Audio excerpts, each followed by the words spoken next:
Alright, tonight we're just gonna kind of do a podcast just of our voices while we're playing Slay Industries. It's been a long time since I've run a game. This is Brandon slash Almighty DM. Tonight I've got Mary playing. What's your character name? Calamity. Calamity, and you are a Brainwaster Evan. Brainwaster Evan. And we've also got Jessica, and she is playing. Human doctor. You got a name yet? Rose. Rose, human doctor. Okay. I'm just gonna leave the recording open unless we just get to a point where we need to pause for like food or whatnot, and we're gonna kind of get going. Are you ready? I'm mostly ready. I'm good to go. You're buying gear. I'm buying gear. Okay. Mary, let's start with your character. You had a previous squad that you were a member of. I did. Let me kind of do a review of where your character's been, what you've been up to. We'll say that a month has passed. Now, because obviously I wouldn't want to penalize you too much. We'll just say that you did some BPNs or did some work with somebody equivalent to whatever your rent was, or whatever your finances was, because it's been a long time. That being said, what was your housing at? I have good housing of 1. You had good housing 1, which is very, very reasonable. I'm not going to look it up right now. I just know that was a little bit better than, average, obviously. Did you have any enemies? The skin trade. Okay. How bad were they? What level is that at? It is at a -1. Okay, it's bad rep. Yeah, bad rep. Okay. Well, Gotcha. I mean, they are kind of out to get me. Okay.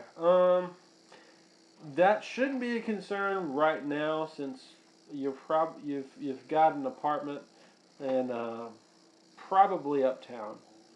Well, Mort Central at least. No, not Mort Central. I'm sorry. Just within uptown. I think everything outside is in downtown, which is bad. All the negative housing is in downtown. Right now, because your previous squad, aka Blue Screen, they by and large aren't here tonight for our first game, and we don't know who's playing, who's not, or if they're going to be changing characters. So we're going to say that your squad has split up, and at least for the time being, and your character would be looking for work. Obviously, you could do some solo work. You could go out and do blues or pick up a black and suicide missions and go out there and see what you're made of. Or you could find some more reliable people that maybe you could lead a squad. They could guard your back. Maybe some people who are similarly minded to you. But either ways, most financiers are not going to back you if you're by yourself unless you're a contract killer, which you aren't. Yeah. No. You could become one. You could totally play that game. I'm totally willing to run that.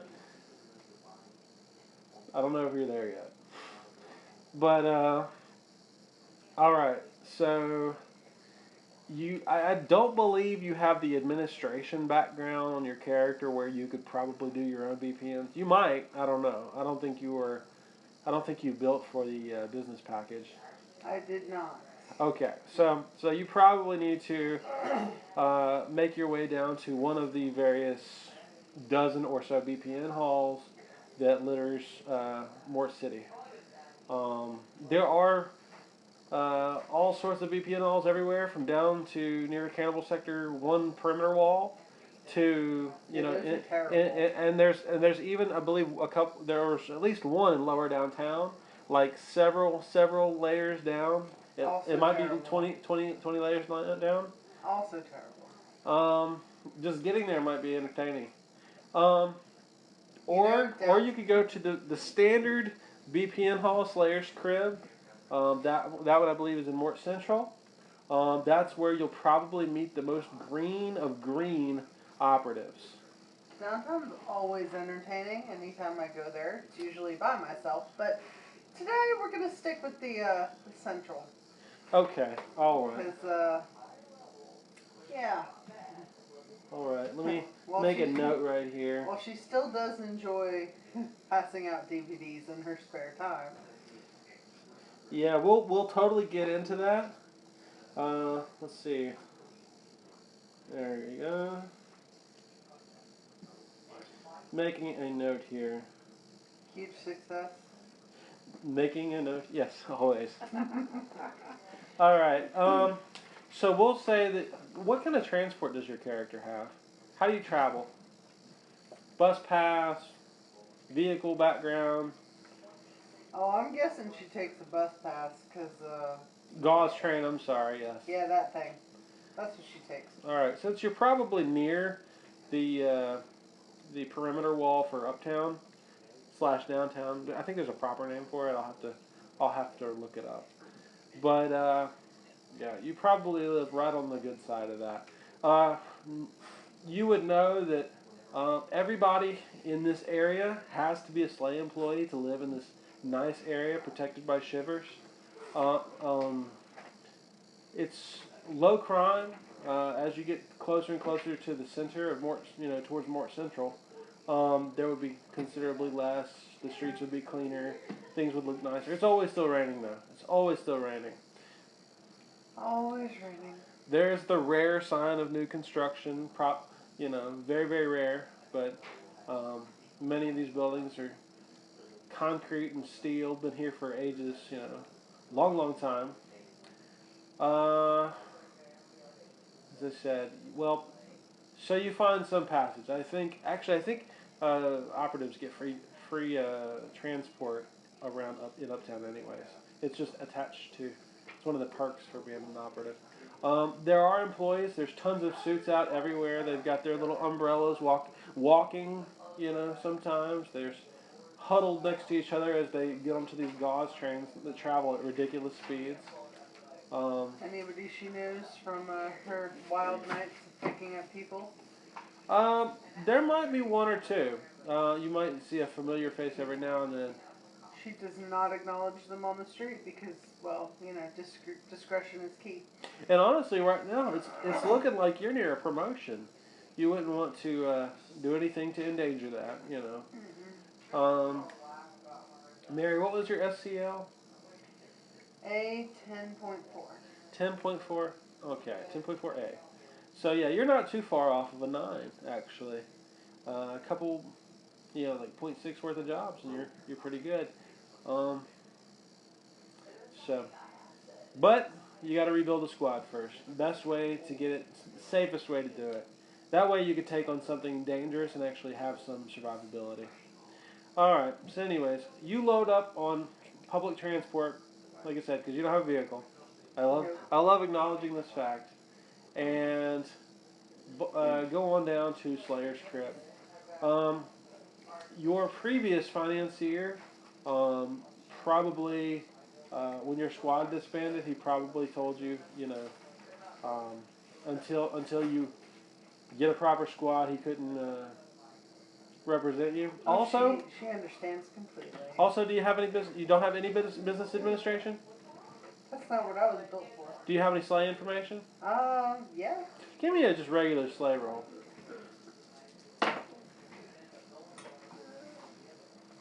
Did you break an 11? Yeah. 40. 14? 14, yeah. Oh, okay. Yeah, just the percentile dice. That's a 4 and okay, yeah. You got 14 on the dice plus whatever you got. Do you have any points in sleigh information? I have 3 points. Because if you have no points, you get a -3. Just so you know. So you got like a 17, yeah. Honestly, from what you knew of your contracts, after a little bit of introspection, you could kind of understand that most people do not charge such high rates. Mr. Herman, your previous financier, was overcharging your group by about 7%. Which, it happens. It happens. Y'all were a new squad. There were some not so Bumps productive. in the road. There were some bumps in your last squad that had to be ironed out, and they eventually ironed themselves out. You ain't kidding. You know, be it knives in the face or zombie plague or bullets in the head. I mean, we did come back from the zombie plague. So I kind of want to establish that you're down at you're going to Slayer's Creek, and you'll be there. There are also these guys on the streets as you get closer. You would recognize them. In addition to Shivers, there's these armed people called Dark Finders. They don't wear typically a standard uniform. What they are is they're basically an extra layer of police for operatives. That's as far as you know. That's how it goes. You all right? You all right? Your knee probably enjoyed that. Poor Jess. Oh. Good thing you Jess, have that medical background, huh? I've bought you a little bit of time, but here's what I need. Here's what needs to happen. Yeah. You have just basically got off a dropship transport that's flown for about 12 hours straight. Yeah. And you need to figure out where your place in life is and more. First and foremost, what kind of housing do you have? Normal housing. You got zero housing. I have 0 housing. Okay, which means you're absolutely regular. I'd have to actually look and see if you're on the inside of the wall or on the outside of the wall. That's not terribly important. It's just if you're in suburbia outside the wall, that just means the crime rate's a little higher, and there's going to be some non-SLA employees on the streets. And that's not a bad thing. It just means that there might be unemployed people wandering around. Yeah. That's not a bad thing in Uptown. Damn them for not having jobs. On layer 1. No kidding, right? On level 1. Yeah, 12-hour dropship ride. Your rent is due at the end of the month. Rent is 100 credits a month, by the way. You have 100 credits in your pocket. Courtesy of Slay Industries. All that other starting money goes away. You just buy your starting gear, everything goes away, and then they give you 100. So you probably live in a 30-story apartment building. You probably have one living room that adjoins with a small kitchenette with a bathroom. Right. That's it. You have a standard television that you look at it. It's kind of interesting. It has no off button. You can change the channel, but it has no off button. The only way to actually turn the TV off is to go over and unplug it. They get mad at you if you do that. Now, you happen to notice that the television was left on Gore Zone. Right now, you're watching a couple serial killers duke it out with a contract killer. The serial killers are actual real serial killers. It's just some of the ones that have certain notorieties, they end up with a news crew following them around sometimes. And what you end up with is this television show that's kind of reality television, and what they do is they engineer a meeting between a contract killer, which is a slay operative who is looking for some money and recognition, and usually higher up in the security clearance ladder, and they go out and just duke it out with these guys in glory bloodfests. It makes for primetime television. People love it. It's on 24/7, every day, every week, all hours of the day and night, all the time. If at any point you might see civilians getting shot with machine guns and shotguns, and children pushed off of roofs just while people are laughing and cheering, and it's pretty horrendous. You change the channel. Apparently, it's Alien Sex Channel, where they have all manner of interesting. Just gonna unplug the damn thing. You unplug it. I unplugged Wonderful. the damn See, we got there. We got there. You notice on the tag for the television that is plugged into the wall, much like the hairdryer, it has that little tag that says "Do not tamper." Yeah. But you notice this afterwards. It's not really a big deal, right? So, anyways, He's grinning at you. I know he is. That's the scary part whenever GM decides he wants to. Let me see if you have a window. High number, you get a window. You do not have a window to outside. You can't see it's always raining. You're on the interior. There is an elevator, lucky for you. That being said, there's no refrigerator in your place. Sucks. You might have to go buy one at some point if you want one. You have till the end of the month to generate enough credits to pay for your place. You know, between now and the end of the month, you're going to have to buy food. You're probably going to have some expenses. The trick is how many jobs are you going to take before the end of the month and how much money you're going to have left over. It's one of those things. You're relatively wealthy by a kind of a view of 98% of the planet. You are relatively wealthy. Okay. You have your own place. You have light. You have heat, air conditioning. Yeah. Television if you want to watch it. Yeah. You have a stack of paperwork. It is paper. It's not on a computer. It's a little damp because it's raining outside. But it's about a 60-page document describing some of the identification procedures and clearances and paperwork you'll need to have filled out before you go down to the BPN hall. But you were told about this at Meany, which is the college / combat school that you came from, which is you spent probably a year there or more, depending on your package. What package did you pick up? Medical package. You probably spent a little while there, and you're probably used to a little bit of bureaucracy. But basically what happens is before you can go down there, you probably should have this stuff filled out. You could just go down there and see what happens. Maybe you'll get lucky. Either ways, it's a pretty boring situation overall. She's gonna take probably the 30 minutes to fill the damn thing out. Good. Give me a literacy roll. I want to see how well you do at this. Did you take literacy? Yeah, I have literacy. That's good. Okay. All right. So you rolled your 2 dice. Yeah. And you add your bonus. So what's the bonus? Literacy. Literacy is rank 1. Actually, no, it's higher than that. I have the 3. Okay. So what did you get total? Your dice plus your 3. 14. 14. Awesome. Look at this. Okay.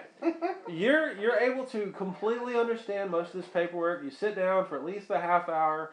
You're reading over this stuff. Some of it is dumb silly.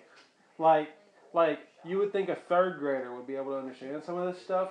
But the problem is sometimes SLA employs people who aren't quite all the way there, and they might need help filling out some of their paperwork.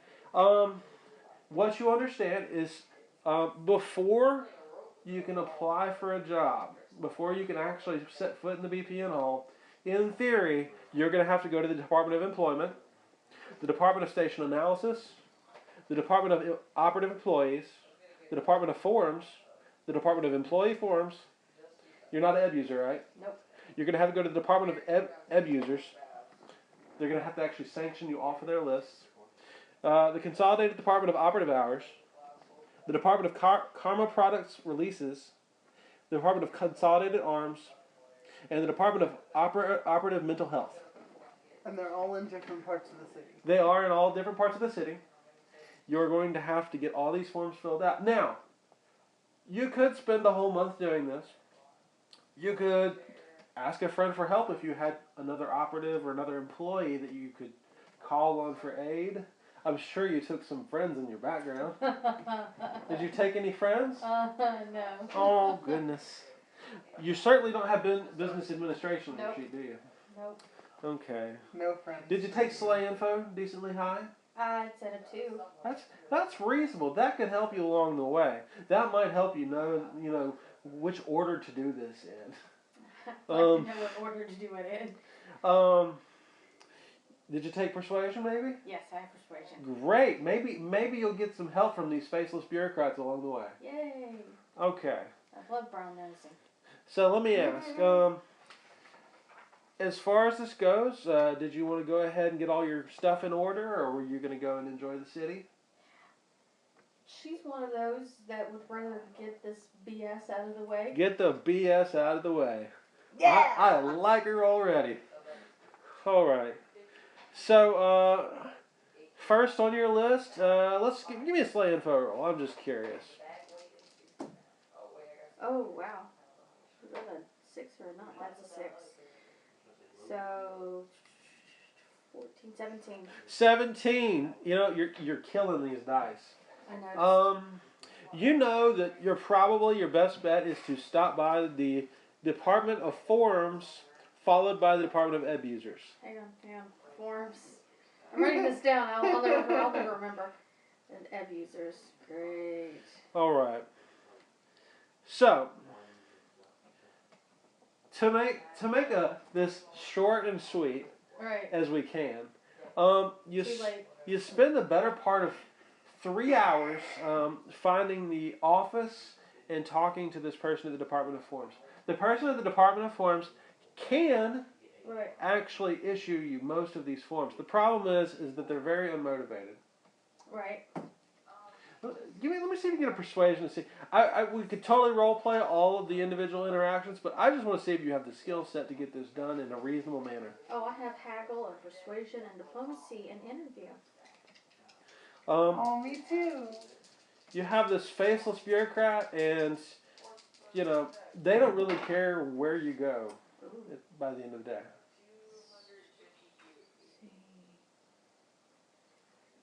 16. Okay, another success. I use degrees of success in this game. Just to say, 11 is your minimum success, 16 is a degree of success more. Whereas if you were to make a 6, you would have a degree of failure, or less. So, this person is able to give you a stack of forms. The only confusing part of it is this Department of Ed Users forms you have to turn. It's basically this long list of things saying that you have no ed powers. It's kind of like when you go in to give blood and it asks you if you're a man or a woman or something, and you have no business even answering half the questions, but you have to do it anyways. Yep. So I hated that form when I had to do it's basically one big form of no. Right. All the way down. And it's not written in any kind of language that would be familiar or easy to a non-ed user. I actually am a little fluent in Killian, Wraith, Shakhtar? Yep, sign language and New Parisian. Yes. Okay. I have to be able to talk to my patients, right? Yes, absolutely. I don't know if the Evans have their own language. I didn't hear it on your list, but that's fine. That seems fine. You spend most of the rest of the day chasing down these offices, avoiding lunch breaks, trying to get a hold of these people, and by the end of it, you have a stack of probably 300 pages. You have to stick it in a box. Yeah. And maybe you're probably good enough to file it. Yes. Put little dividers and crap in there. Before you get down to this place called Slayer's Crib, also known as the BPN Hall. The nickname is Slayer's Crib. It is this massive stone building, stone and steel building. It looks like a fortress. The parking for this place, what kind of transportation did you have? Motorcycle. You have a motorcycle. That's awesome. You find it's easier to park a smaller vehicle. They have whole rows, and there's tons of them. Most people in the city are driving motorcycles. They're easier to get. There's everything from armored personnel carriers to small armored cars. You probably even see somebody who happens to have a killcopter somehow as a vehicle. If you look into the sky, you will see that there are planes flying around. There are these little kind of there's hoverbike looking things, and there's these helicopter looking things that look pretty mean, and they're just loaded from head to toe in artillery. Basically, if you were to start trouble down here, it could be very, very bad for whoever's involved. That being said, in the center of everything, you can see past this building, there's this giant black pyramid. Right. And that's called Central. Right. You don't go there unless you're invited. Gotcha. And there's a big wall around it too. that being said, you can see that there's shivers with regularity patrolling. Shivers are police officers. The reason they are called shivers is because they spend all their time outside of their armored vehicles in their groups of 12, and they're always wet, and they're always cold, and they're always shivering. Gotcha. Their nickname is Shivers. So at the BPN hall, after you find sufficient parking, you can see that there's literally thousands of people coming in and out of this place. Mm-hmm. There are raised highways all over the place. Nothing is higher than that Black Pyramid, though. No building is higher than it. It is the biggest thing here. Not too far from here, there is a large, what I would call castle-like building with some adornment called the Pit. You may learn about that later. That's a fun place to go. Y'all's last group wouldn't go there because someone had an enemy or something there. But I went there personally. It's an interesting place. It actually has its own 20 pages in the book telling all about it. I haven't read it up on it recently, so I'll probably avoid it right now. But I know generally about it. I know they have race cars and racetracks inside of it. It's pretty awesome. Big building. As far as this goes, like I said, you see every race that's represented by Slay Industries regularly walking into this place. By far, it's dominated by humans. If there's 10 people, 9.5 of them are humans. Yeah. You see some weird-looking Ebons. You see some things that you might not even be able to identify unless you had xenobiology. I do. So you'd probably just be able to identify. You can tell the difference between a brain waster and an Ebon just real easy. You can tell the difference between a Stormer 313 and a Xeno 711 and a Vivifant. Vivifants look very, very human, by and large, when they want to look human. And, one walks past you, they look kind of plasticky. They're kind of gaunt looking. Sometimes they're not, though. They can look like, they can drastically change their looks. But anyways, as you come up to this place, there's a card swipe. You swipe your card, and you get a ticket. Okay. With your box of paperwork. There's a lot of people in here with, little folders and notebooks, and there's some people in here with no paperwork at all. There is a big Stormer 313. You know what the Stormer 313s look like? They have, they're these massive football-looking dudes, but the problem is they have these horse heads, and it looks like all the skin's been peeled off, and they have teeth, and some of them have tusks, and you can tell that very few of these people actually have body modifications, because you can, as you walk by, you start spotting the SCLs in most of them. They're all almost to a T. They're almost all SCL 10 rating. Mm-hmm. Occasionally see a 10A in there. There's almost no 9s. You don't see any of those in here. There's these huge lines of people, and they're waiting rooms, and almost immediately you walk past a booth, and they tell you to go sit in that room over there. They'll call your number when you're ready. Did you even get a number? Yeah. So I got the ticket. you're sitting in there, and there's probably 100 other people sitting in this tiny little cramped room with you, shoulder to shoulder. These chairs are mostly built for humans. If you were a Stormer 313, you'd be very, very cramped. If you were a Chagrin, you would have to stand because it's not built for you. The world is built for humans. You actually are a little freaked out. Over there in the corner, there's a brain waster. You can tell by the scorched eyelids. They have these black eyes. And he's giggling. He is just giggling. You don't know why? You could go ask him. 100 people in this room, and if you want to talk to a giggling brain waster, you're more than welcome to. I'd rather not. I'd rather just stare intently at the box in my lap. You get called about a half an hour later. Right. I don't know what you're doing in the meantime, whether you're twiddling your thumbs or thumbing through your paperwork. She's staring intently at the I'm box. staring intently at the box in my lap. Occasionally, there's a really pissed off, like, human or a stormer. Somebody loses their cool, and they just storm the fuck out. They get pissed off. They're done with this shit. Fuck this paperwork. They'll come tomorrow early when the lines are shorter. No, the lines are never short. Matter of fact, you look at the clock, and this place actually closes at 5. You spend most of the day, we'll say it's probably 3. You know, you have high hopes, though. You have high hopes. What you need to do is get final authorization on most of your forms, is what it is. And you actually have to turn them in. This is where you turn some of them in at. Additionally, you would know at this point, all operatives are required. Their first mission has to be a blue, which means that you can pick up a blue here as soon as you turn in all your paperwork. Right.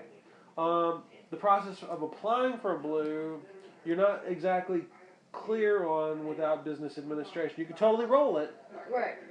If you'd like, but if you roll something you don't have, you get a -3. Right. And I'll totally tell you the answer when you roll it. Right.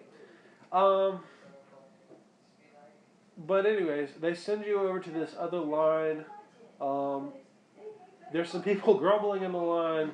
There's a couple people without any paperwork at all who are going through the line. They send them to the back of the line or over to that line over there. I mean, it does take a little while for each individual employee to get checked through. This is a nightmare of bureaucracy. Yeah. We've all been there. We all know how frustrating it can be. You know, for someone to get to the front of the line with all their paperwork and they've got the wrong stamp or the stamp's in the wrong place or they need an extra signature here and they have to go away 6 hours on a gauze train to get to an office building to get a stamp. Yeah. All right. So anyways, to make an even longer story short. Too late. You get sent around a couple times. It's about 4:30. Right. You've turned in at least 3/4 of your paperwork. You are on the fast track to success because you rolled well on your literacy. You rolled well enough on your SLA info to get most of your paperwork in order. And that box you have is feeling a little light and you're feeling good. Except for the fact that it might be missing some paperwork. What paperwork? What might be missing? Well, you just have this feeling because there's so much paperwork involved that you might be missing something. Where do I have to go next? Well, so you're in the line for execution of, let's see, yes, it's the Consolidated Department of Operative Hours Execution, yeah, whatever. We'll go with that. It doesn't make too much sense. You're in that line, which is right next to the Department of Extermination Authorizations, which is actually pretty cool.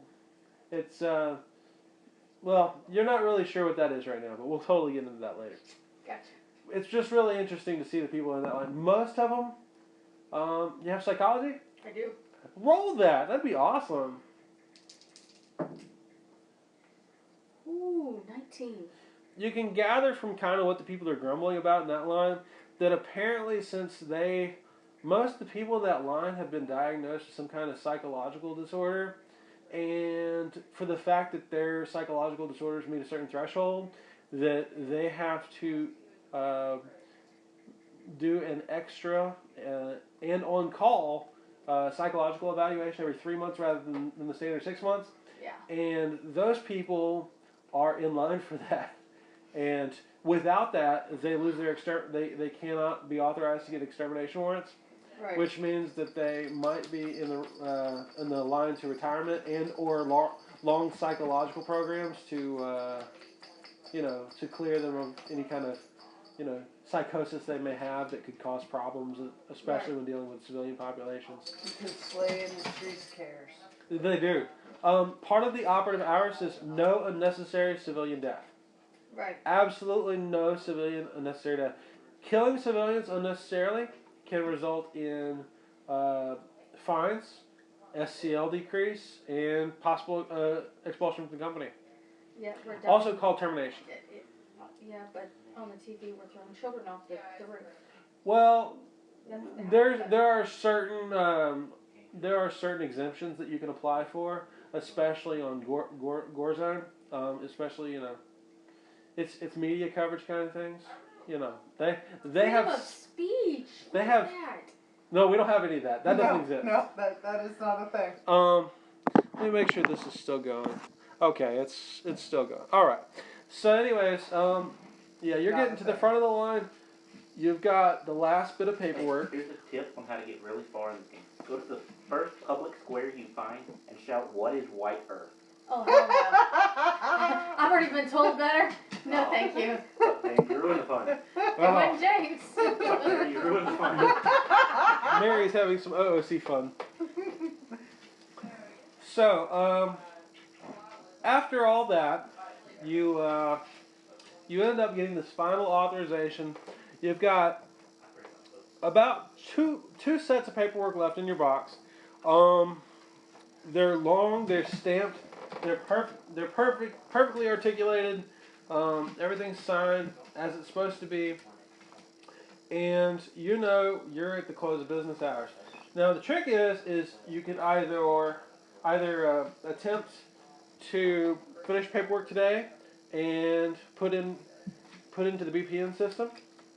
You've also been hearing these guys in suits, guys and girls in suits, and various weird xeno races walking around, and what they're doing is they seem to be coming up to ops in these lines, and they are promising them big money BPNs, the fast track to success, as well as a shortcut through some of this bureaucracy, the red tape. You kind of understand what these people are. They're called financiers. Almost all SLA operatives have them. You really get this kind of used car salesman vibe out of most of them. Yeah. But you've heard good and bad things about them. At some point, while you're standing in another line, another one comes up to you. You can tell by his lack of any irises in his eyes. He is of the Ebon race, which makes him an alien to you. Mm-hmm. He looks like he has a death suit on underneath his proper suit. You can see by and large it's melded into his flesh. You know that there are some ebb abilities that allow them to absorb that. Actually, you probably wouldn't know because you're not an ebb user. Anyway, he says, "My name's Geist. I'm a financier. Do you have some time to talk?" I think I'm second in line at the moment. Well, I was going to let you know there's at least a 4-hour wait period on any new BPNs. But the trick is that even after you finish your paperwork here, you could be in a long line to let's just say a long list of BPNs that will not make you money. They will not increase your SCL, and some of them may even get you demoted down to shiver duty. Now, if you think you have the capacity to navigate through all the red tape, that's fine. More luck to you. But my rates cannot be beaten. As well as, if you look around here, my other associates, they probably won't make you any better offers. That being said, it's up to you. And just what is your rate? Well, I use the very low rate percentages of 12% on all BPNs that I issue. But after your first BPN, I guarantee that there will be at least 3 different codes that I can have available for you within this week. As long as you're able to secure a squad. And I can direct you to a multitude of other portfolios in very fit dossiers that will fit very well with your skill set. As soon as I do see a copy of yours. You're obviously here, so we're past that point. Right, but I have to secure the squad and not you for 12%? Well, I'll allow you to view various portfolios, and you can pick and choose. I can't force them to be in a squad with you. You can't force them to be a squad with you. Right, but you could tell if somebody needed a medic. Absolutely, I will push certain members to you, and depending on your performance, I may start suggesting new, higher SCL people into your squad who would allow you to make more money faster. Well, let's do this then. Let me go ahead and tell you this. Part of what I do is solicit low SCL operatives. I do this pro bono. What I also do is I run the contract killer circuit. That's where I make my money. Now, as part of my deal, I also do get low SCL operatives into the contract circuit. But that's not my norm unless you're kick murdered, death squad packages. From the looks of you, you're not carrying any massive weapons. No. So I'm gonna assume you're not. No, I'm not. So while you're not my prime clientele, I'm always willing to pick up some greens. And sure, you could pick me up for probably 10%, especially because everybody needs a medic, and especially one that's fluent in just about every single languages that is used, as well as very well versed in xenobiology. Let me see your dossier or your portfolio. You obviously would have one. Yeah. Along with your SCL badge, it kind of includes your training packages and some things you're good with. He can run it through his machine. It pops up the thing, and it's honestly your grades from Meanie. Yeah. It's looking at your athletic performance, your academics. It's looking at your marksmanship. All this stuff. It's all on there. Right. It's all there for anyone to see. It's essentially your character sheet, basically. Right. He says, I have haggle. I will roll haggle if I have to. I just want to see if you rolled higher than him. Right now, I got a 17 plus 5, 20, 22. What'd you get on your persuasion there? I will roll persuasion. No, let me get a haggle. That seems You more want appropriate. haggle instead? Yeah. Ooh. Ooh. Okay. So I rolled a 17 plus 3 is 20. All right. So far, I'm still beating you. By one. By one, but yeah. All right. He says, look, best I could do for you is 11%. But I do like what I'm seeing here. If you sign today, I'll lock you in at the 11. Otherwise, we'll have to renegotiate at some later time. I am looking at the clocks ticking down here, so I'll give you a few minutes to decide, or if you're ready to go now. You can help me finish up this paperwork. We'll lock it in at 11. All right. He signs his little pad.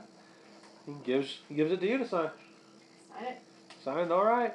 Well, he shakes your hand if you're willing to shake the hand of an alien species. Is that something on your sheet?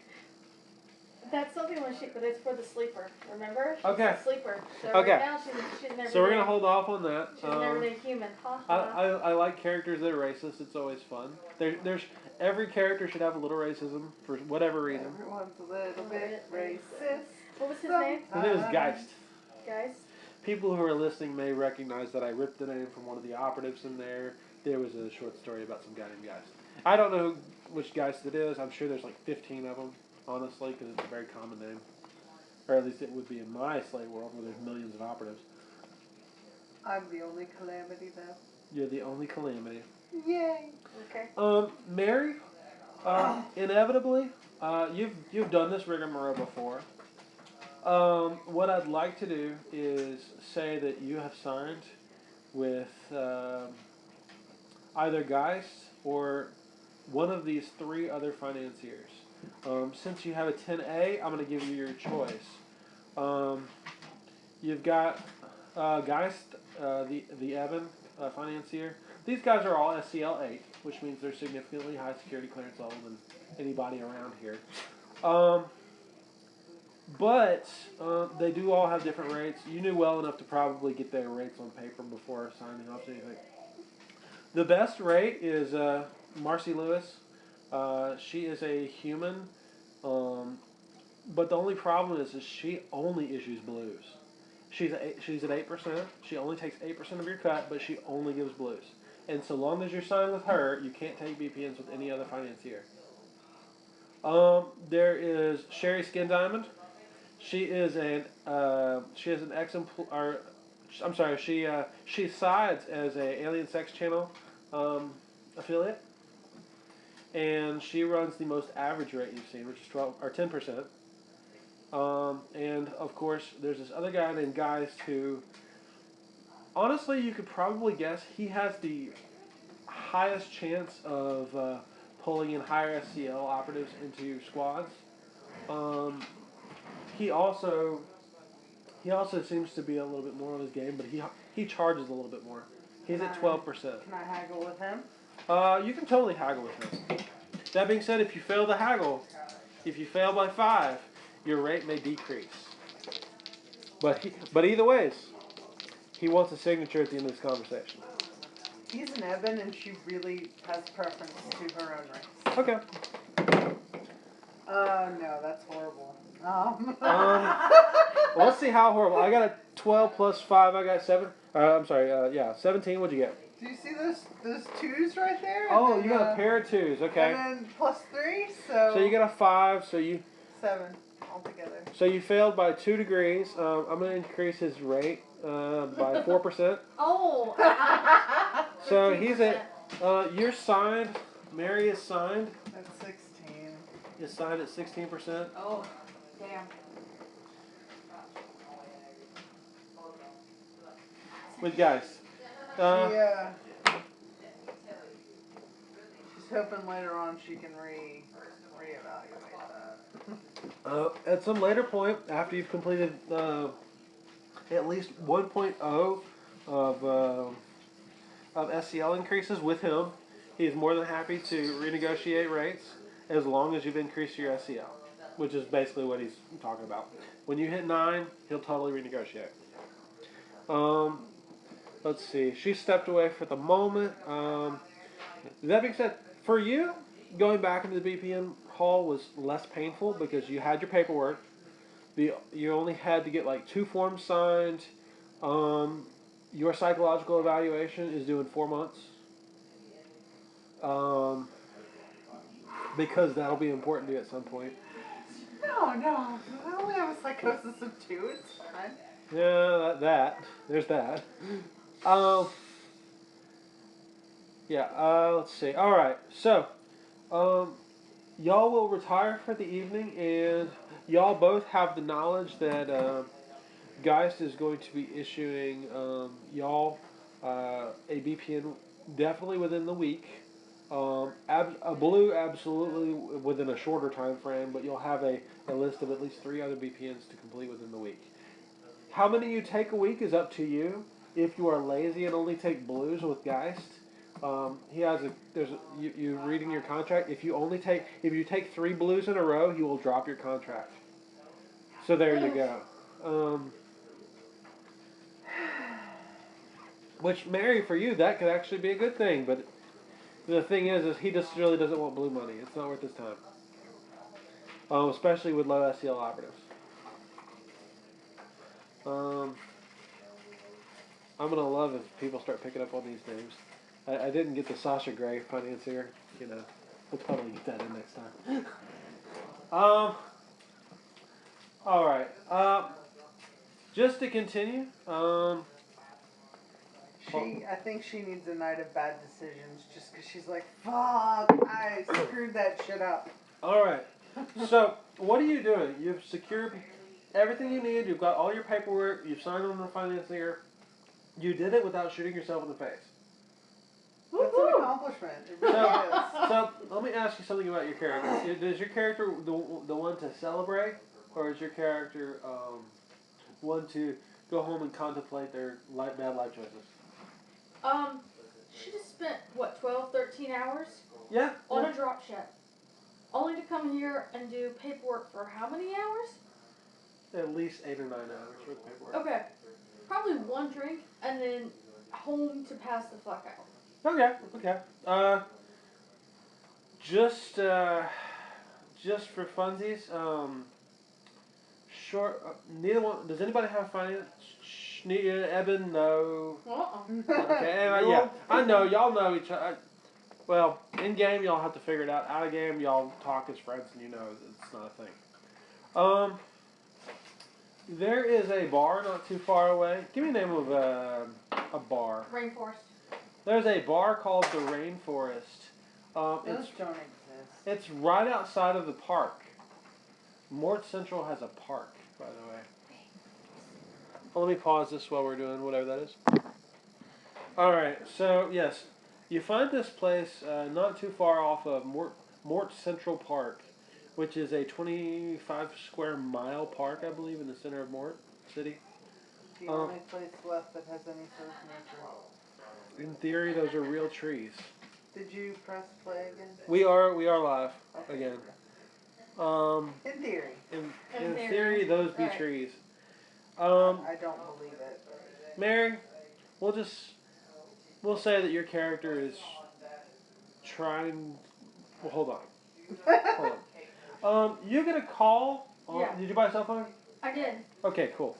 You get in the 1980s cell phones that the game usually refers to, or like kind of pagers almost. But the game obviously should advance a little bit with the times. So you get some paperwork, like a big email paperwork notification on your phone. You can go through it if you'd like. It's from your financier. You also are at this bar called the Rainforest. You notice mostly there's a couple Wraith Raiders in there. Wraith Raiders are the cat people.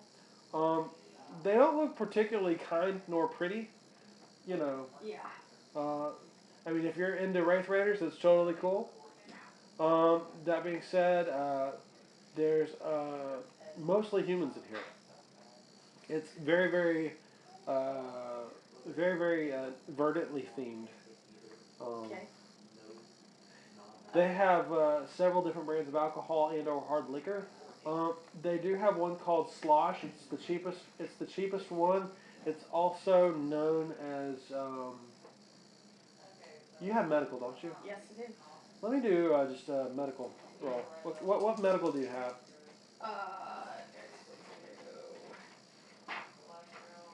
I have paramedic. I have surgery. Medical practice. Let's just do medical practice. That's fine. Okay.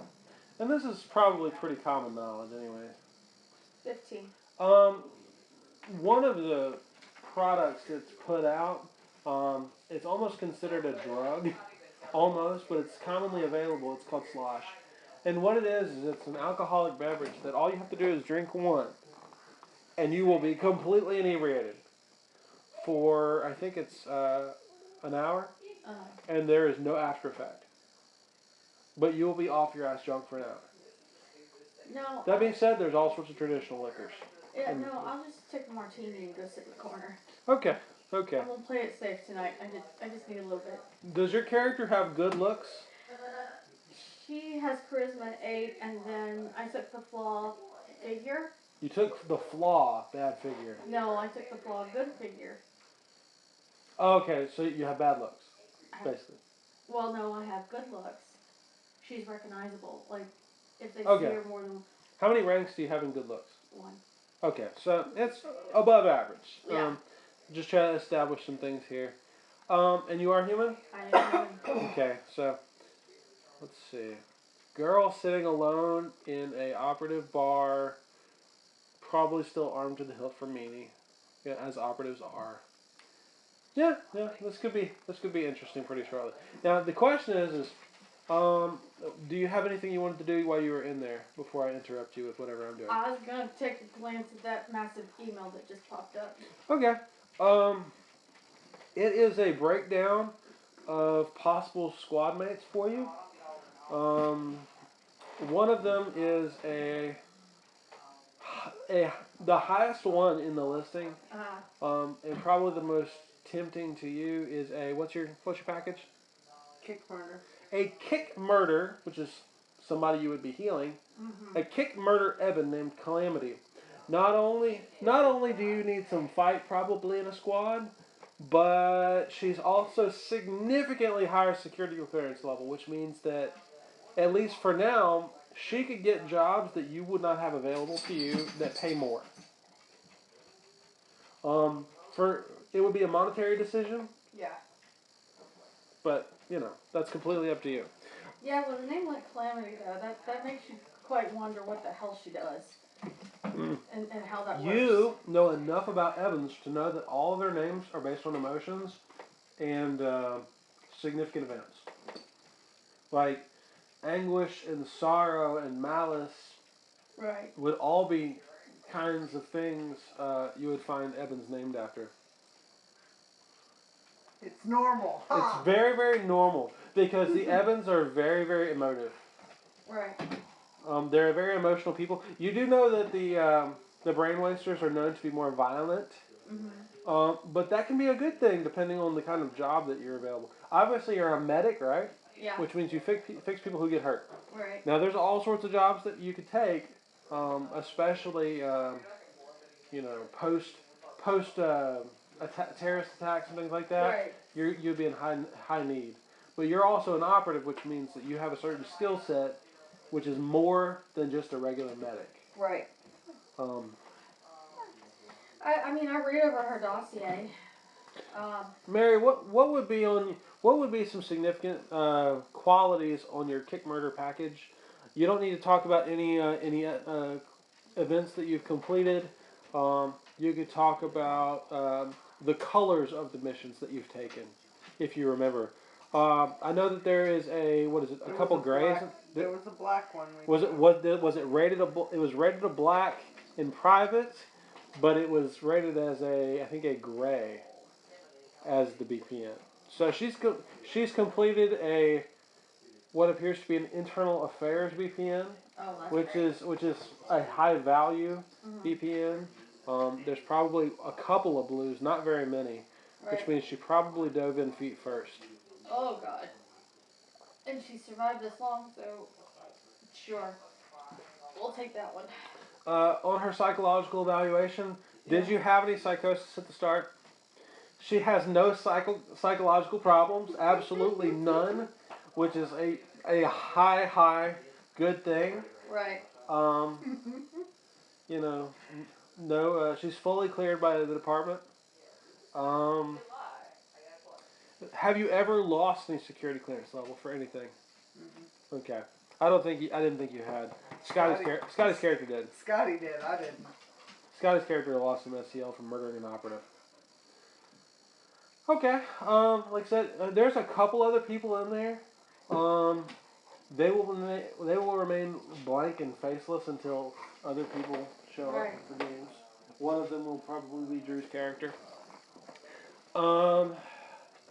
But that being said, her contact information is in there, and the guy says you can conduct the interviews on your squad. You will eventually need to designate a squad leader to do your negotiations and major contracts and communiques. She rolls better. She rolls better. There's also a small form to fill out with some basics that you'll need to produce, such as a squad name. You have to have a squad name. Right. Munich.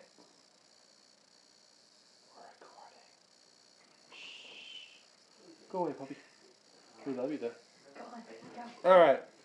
So anyways, Mary, at the exact same time, you've received the same email with other employees in it. She's one of the ones that stands out to you, I would say. Now, it's up to you to conduct the interviews for your squad. Being that you have the highest security clearance level, it's almost guaranteed that you'll be designated squad leader. It's not necessary, but it helps when you're signing for BPNs that you have somebody with a good SCL that could actually view that level of BPNs. That being said, Geist wants you to do a blue. Okay. You join him. He wants you to do a blue. It's Munich. Get down. No. All right. He's trying desperately climbing my lap. Pallet. Apparently my dog decided to jump in everyone's lap and try to knock them over. Alright. Like he does. So, Mary, you're out probably at...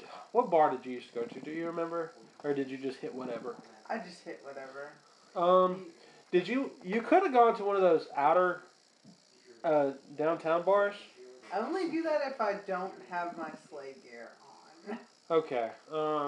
Tonight she's staying within. Because I know you do some unorthodox stuff sometimes. I do.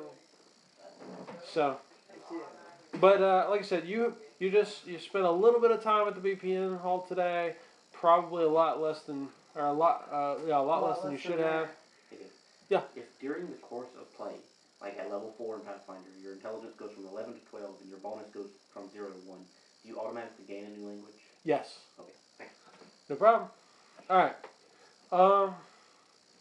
But anyways, you're out, you've got this email. If you wanted to go to a drug den or just a club, go dancing, or if you wanted to go to not everybody, all these clubs and bars is operatives. Some of them are employees. She's gonna go find a club to go dancing and try to seduce someone for the night. Okay. Do you have any aspirations of looking at paperwork? Probably not. I'm not saying you have to. Not trying to. Not tonight. She wants a pretty Ed to go live with. Okay. All right.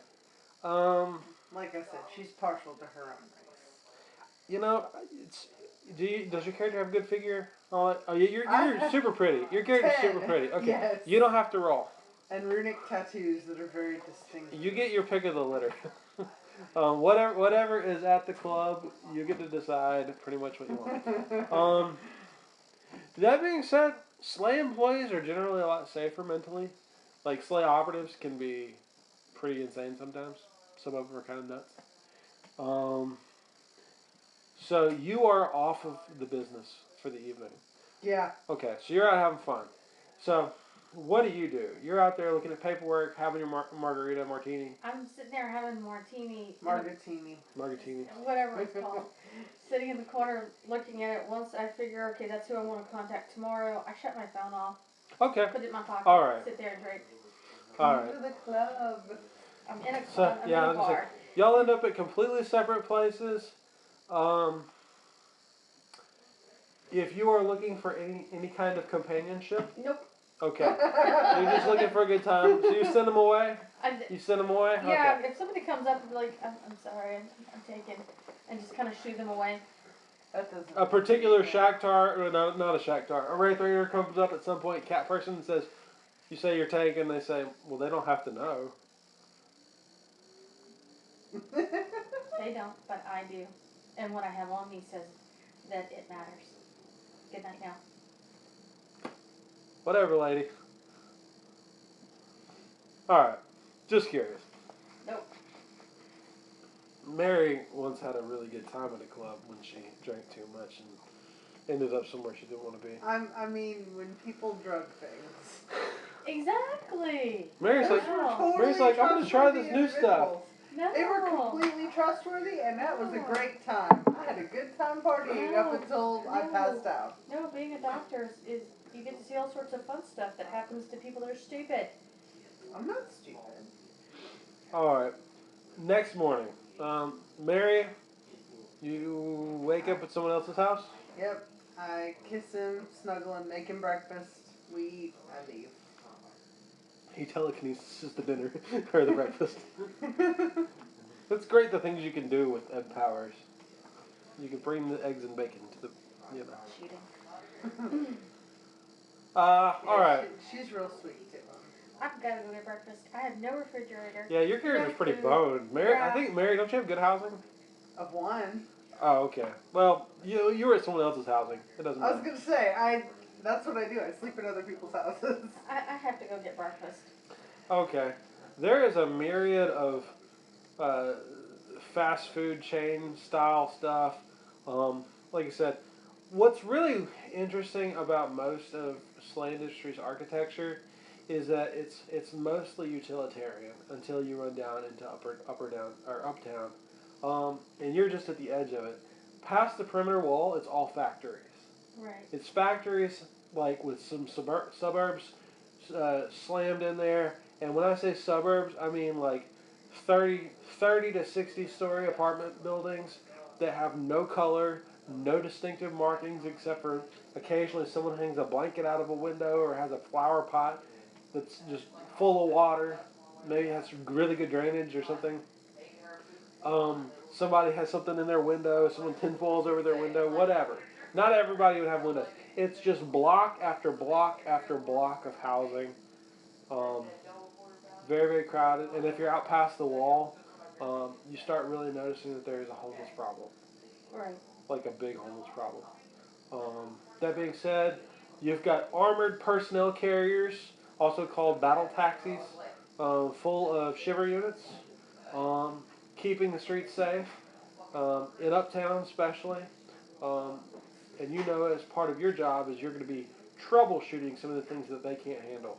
Right. Um, So I'm going to go into the nicer part, mhm. and I'm going to go to a sit-down breakfast. Okay. It'll cost you some credits, or like a credit. It's not really a lot of money. Um, Credits are SLA only currency, as you'll come to know. You have this thing called a cred stick. There are no actual physical credits. And as far as your cred stick goes, it accesses some kind of central database where it can take the credits out. Now you can change them into unis. You can change a credit into a uni, but you can't change a uni into a credit. Okay. A uni is a universal civilian currency. Okay. Oh shit! I had some of that. Yeah, yeah. If you ever translate some of your credits down, let me know. Make sure you keep them distinct. You cannot transfer them back. Gotcha. Kind of like going to a casino. I'd like 30 Gotcha. But the thing is some people won't accept SLA credits. Right. Sometimes it's subversive. Sometimes it's just civilians. And civilians who get caught with SLA credits often get into trouble because it's not legal. Unless they're a SLA employee or have been a SLA employee, in which case they would lose their credits and get unis. At least as far as I know. There's a black market. There's absolutely a black market for credits. And if you want to get in that, you can totally make some money that way. Nah, not right now. But definitely while sitting down eating breakfast, I'm going to send a message to this Calamity. Okay. You're going to send a text message or you're going to call her? I'll send a text message. Alright, what does said text message say? Are you available for negotiations? Any kind of, okay, that's cool. We'll go with that. Mary, you just got over breakfast. You had your morning nightcap. It was fun. She tells him, you know, maybe we can do this again sometime. It's been fun. Always, always. Climbing that corporate ladder is always important too. I think we can help each other. Definitely a lot of climbing. There's some sexual innuendo in there somewhere. Yup. And, you know, she runs her fingers through his hair and she's like, see you later, honey. I have your number now. Won't forget So, you. you absolutely know that almost all the SLA corporates, which is like this guy, SLA employees, they are. You ever seen Wolf of Wall Street? No.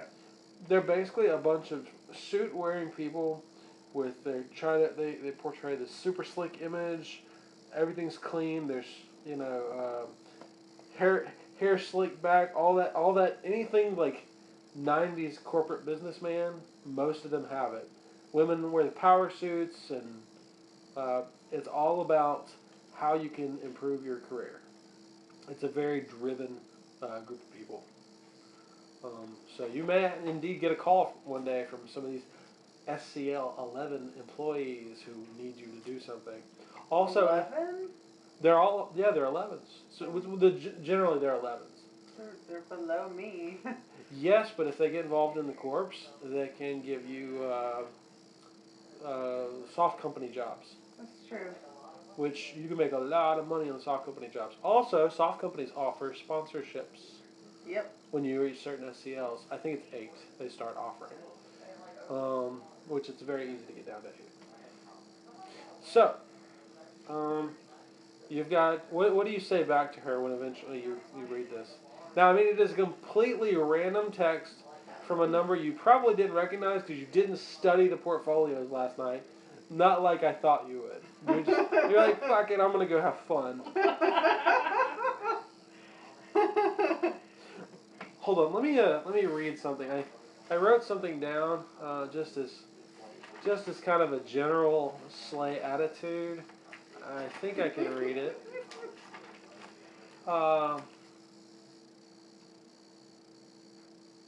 Only a fool would not take the opportunity to work for Sleigh Industries with rewards of wealth and power in the most powerful corporation in the world of progress. Okay. Yep, okay. That's the only thing I can read off my just general game notes. So. I mean, it's not like I didn't work for him at all. I was No. You're making fucking connections. It's cool. Yeah, You've been doing this yeah. for a while. Yeah, I know that game. It's a fun game. It also helps you burn off stress. Yeah. You know what? I'll totally allow you to burn off one stress. Woo, I'm down to 1. A night of partying. Plus, you haven't been working for a while. Yeah, I don't know if it's a night of party or night of climbing. You know, Same sometimes it's difference. one and the same thing. So, yeah, I'm gonna. The text you get back is. It's a little odd what she sent The you. text just out you of the get blue. back is. Well, what sort of negotiations are we talking about, honey? I'm thinking, hang on. Something clever. There's like a little wink face. You guys sent me your profile. Oh, that asshole.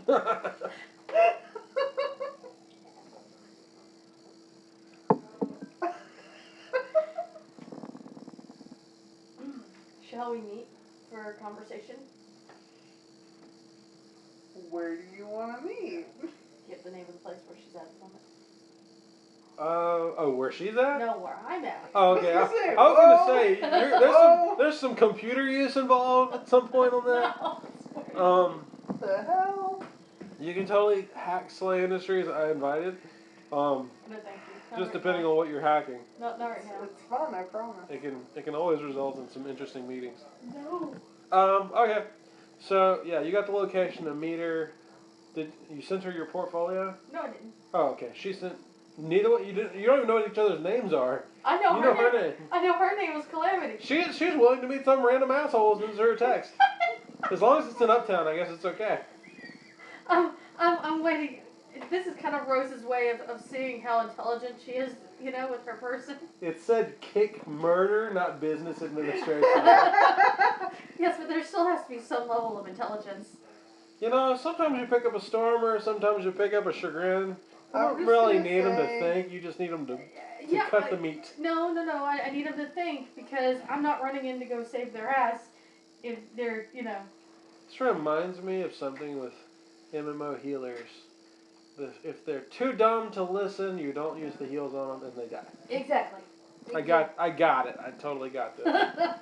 Alright. I might have been a healer in an MMO, maybe. Alright. So She's like, it's just some random corporate breakfast place. Seems reasonably upscale.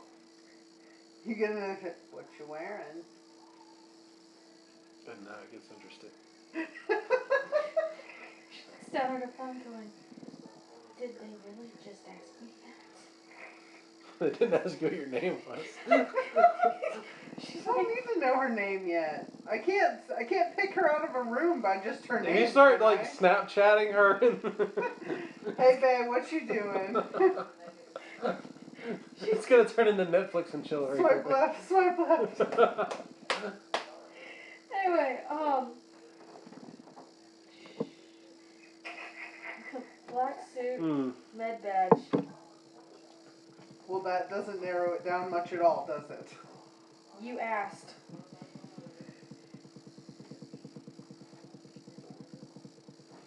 Just send me a picture of yourself.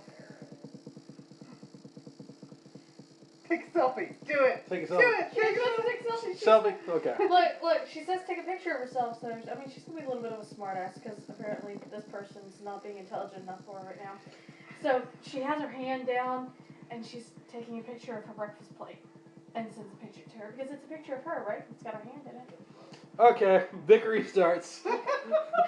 Mary, that's what you get. Obviously, it's human. What are you eating for breakfast? She has, I'm assuming there's, like, normal food in this world. When you say normal food, all meat is biogenetically created because there are no cows. That's what I thought. The wheat and the barley and all those plants and stuff. Some of it comes from off-world. Most of it is very, very expensive. And usually they just use, you know that expression from concentrate? Yeah. It's a thing. So she has Spam on the plate with like Spam eggs and Spam meat. It was created as a slab of meat. It was cut and delivered as a slab of meat. Therefore it is Spam. See, my breakfast was way better. Yeah.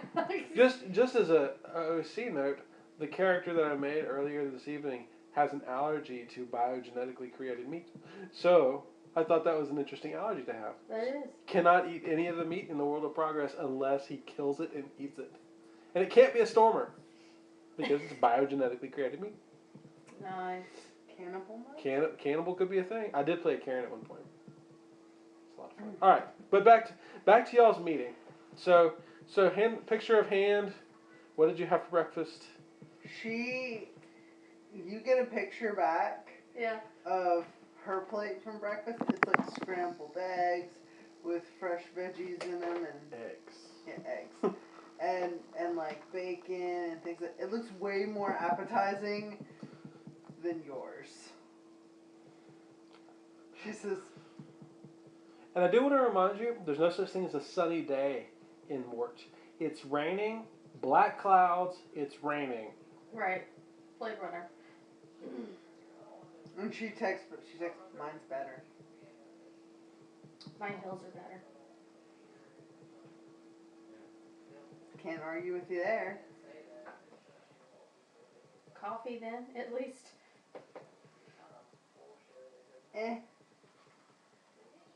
You just suck. You know what she's thinking? Huh? Oh, you're gonna be fun to play with. Yeah, exactly. You know, this isn't the most awkward operative meeting I've ever seen before. God. My tank driver and the sniper in my last squad, like years and years ago, most awkward thing ever. So she walks in and she's looking around. And eventually... I mean, I did read on her sheet that she was an ed. Mm-hmm. So I'm looking for eds as they come Yeah, to the door. she's her eyes and facial and body structure is completely ebon. She's got purple tinted like glasses on. Right. And she's got this really like long, beautiful hair and like the long kind of blood elf ears. And she's got runic tattoos, like beautiful runic tattoos on her. There was a picture in her file video. Absolutely, there would be pictures. And there would be multiple pictures. Matter of fact, didn't you almost get an advertisement deal one time? Almost? Like, no. Y'all told the media people to fuck off. That's what it was. Y'all almost got an advertisement deal one time. It was Scotty. It was totally Scotty. I'll give Scotty credit. Yeah, but there were pictures in her in the file, right? Yes, absolutely. Her eyes are like a violet color, and she is currently wearing like it's almost like tribal sort of. Like a travel sort of outfit. The death suit has, created this travel very tribal. She's got like jewelry on and stuff. Wait, when you say tribal, is it like plant or is it like primitive? Like the dress is kind of like a wraparound and like it's. What color is it? Blue. Because we all had to have something blue. Yeah, because y'all used to be blue screen. Actually, a lot of y'all's old equipment modifications had like flashing logos and fucking error screens and shit on it. Okay, I was just making sure because I remember Drew's character, like freaking Chewbacca or whatever he made, had that armor that freaking flashed and had all this fancy stuff on it. They spent a whole game making custom armor. She just mounted her death suit to be lit. Okay, all right. She has. Scotty's character. That was Scotty's? Oh, I'm sorry. He was Raver Kitty. Raver Kitty, yeah. She has a saber on her hip and she has a pistol on the other hip. I'm gonna let her almost pass me. Oh no. No, I don't almost pass you, sweetheart. I walk up to you and unless you stop me, she's going to take your hand and examine it. And then give it back to you and plop down and go, you'll do. Well, I hope so, Calamity. She opens her email at this point, starts scrolling through it until she finds her. Mm-hmm. And your character name was Rose? Yeah, Rose McCollum. Okay, and you know her package right there, medical. Rose. Brand new green operative. Hasn't even done a blue yet. Oh, you're brand new. That's adorable. Almost as adorable as your breakfast this morning. Cooked it myself. Damn. Jealous? Not much. I will tell you, you don't have any kind of absence or anything like that. Never mind. Never mind. You know nothing! I don't know. Do you have good luck? No, I did not have good luck. Okay, never mind. I did not take it. I didn't take any merits. You were trying to generate points, I know. Exactly. Can I do good info on her? Sure. We'll make a crapshoot for it. 20. 20. Let me ask you a question. Do you have above a 5 in any of your medical stuff? You do. Well, I have 5s. All of them You are have 5s. 5s. Yeah. I'll say that she has a, as far as what you've heard, at least through what she pulled through her portfolio. I mean, her specific dossier would not have been talked about by the regular people in any way. But for the fact that you have good info, maybe her dossier, you glanced at it earlier, and it has a little bit more detail than your normal. Maybe it was, there's some finer points in it. And it basically just says that she scored above average in her field on most everything. Did you have any kind of combat stuff above a 5? No. Or near a 5? Mm-mm. Okay. She doesn't have any known combat potential though. That's her problem. I'm kind of looking through and I'm like... She is a scientist medic is what she is. She's not even looking at you. She's like, so, scored above average in all of your medical stuff, but you're squishy and have, like, no combat potential. What kind of armor did you buy? That would be apparently obvious because you don't have a death suit. No. It's a PP6, 640 fire armor. You bought firefighter body blocker. Yeah. Okay, that's all I wanted to know. Body blocker, not exo. That is the environmentally sealed armor that protects against fire, by the way. Yep. Which is really good. It's situational, but it's good.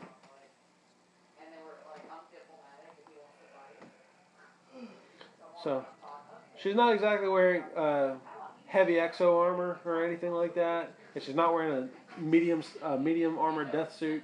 But, you know, she's not wearing low-end body blocker. And she's not wearing striker armor like sometimes some people walked into your last group with. Which, striker armor is also known as toilet paper. It's only really useful if you're not going to see any combat whatsoever. So, with that being said, you're in a business meeting. Continue. She's like, at least you're smart enough to actually get armor that isn't toilet paper. You're just reading over your shit, just not paying you any attention. Sitting there eating her spam. If it matters to you, she's very hot. Oh, that's fine. There you go. She's at least she's worth looking at for an alien. But yeah, she's sitting there drinking her coffee. Okay. And eating her spam as she's letting her sit there and, you know. Read over your grade school stuff, yes. Yeah. So, what exactly do you want out of this? Enough to pay rent and to get groceries and a decent refrigerator to put my food in. Yeah, I'm not paying your bills. Try again. No, but you need a healer. Yours. You, he gave the wrong answer. What are you looking for specifically with this meeting? Are you looking to form a squad, a partnership, an enemy situation? Need help with moving? Like, what do you need? A squad. Okay, that's a good start. So, you got any other friends you want to consider for this? None at the second. Let's see. Why exactly do you need me? I'm sure you've got a shit ton of portfolios. I actually do have a decent amount of portfolios, but you're the only one that stuck out. Yes, I do that. Lovely. Well, you're right. Having healer's always nice. Means you don't die. You need to take a blue. I need to get my feet wet again. Since you are looking at it, there's actually a blue that's post-dated in there. It's for 1 o'clock this afternoon. What's it for? It's street maintenance and riot control. The BPN says very specifically, it says downtown riot, factory district, sector 5A, query Sergeant Sharon Dana. It's issued by Third Eye News, which is one of the 2 normal places it's issued by. Jesus. Oh, it also pays a 0.1 SCL and 75 credits per op. Care to go deal with some rats? Sure. Let's see how we work. Sounds like a plan. This works well enough. We may have the start of a squad. Obviously, you would need to inform your financier about taking the job together. I'll call him. Okay, it's easily done. The other thing is if either one of you have the communicate skill, that means you have the potential to call in or ask around and see if you can pull in any additional information about what's going on. Sure, roll it. 15, 16. Okay. Mary, while y'all are prepping, you have access to a computer, you have access to a telephone, or a cell phone. You're getting really mixed information on what this is. The first thing you see is, since you have access to the SLA secure database of information, you can see that there's literally about 50 reports previous to this blue being issued that are all D-notice. It's a blue and you see D-notices earlier in the morning about whatever happened or whatever's going on. I don't get a D notice. No, you're not been issued one unless you try and hack or seek information that's above your clearance level. That being said, your clearance level is pretty low relatively to what's out there, but you've got a successful role. Your additional information is that there was some kind of fight that broke out among rioters. There was significant casualties.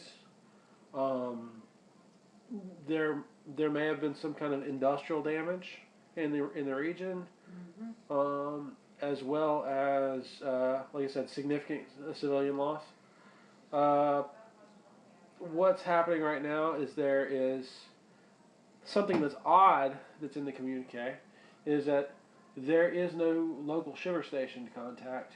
There is this Sergeant Sharon Dana, who is operating out of an armored personnel carrier unit, which means a group of APCs. Apparently she's in charge. They're supposedly reporting to the site in 2 hours. They're not on scene yet. It's kind of strange, but whatever. Apparently, there's no information really before, like, leading to why this is happening or anything like that. You probably wouldn't get that kind of information anyways, regardless, just because a lot of things are just not known. But anyways, communicate. Riot control entails basically subduing a civilian uprising with non-lethal force, if at all possible. You guys usually know that if you command assistance from a shiver unit, as long as it's approved by a sergeant, they can assist you in anything you're not being paid for. But you can also requisition non-lethal combat gear from them if you need to. They'll issue you a G9443 browbeater and a pacifier baton if you need it.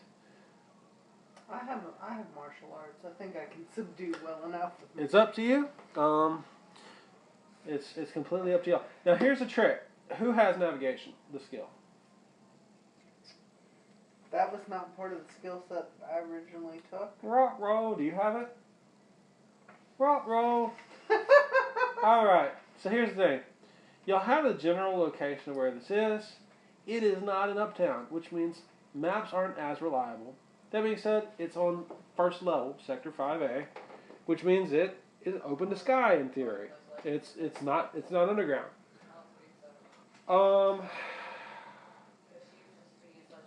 I need someone to I need y'all to tell me how you're going to travel there.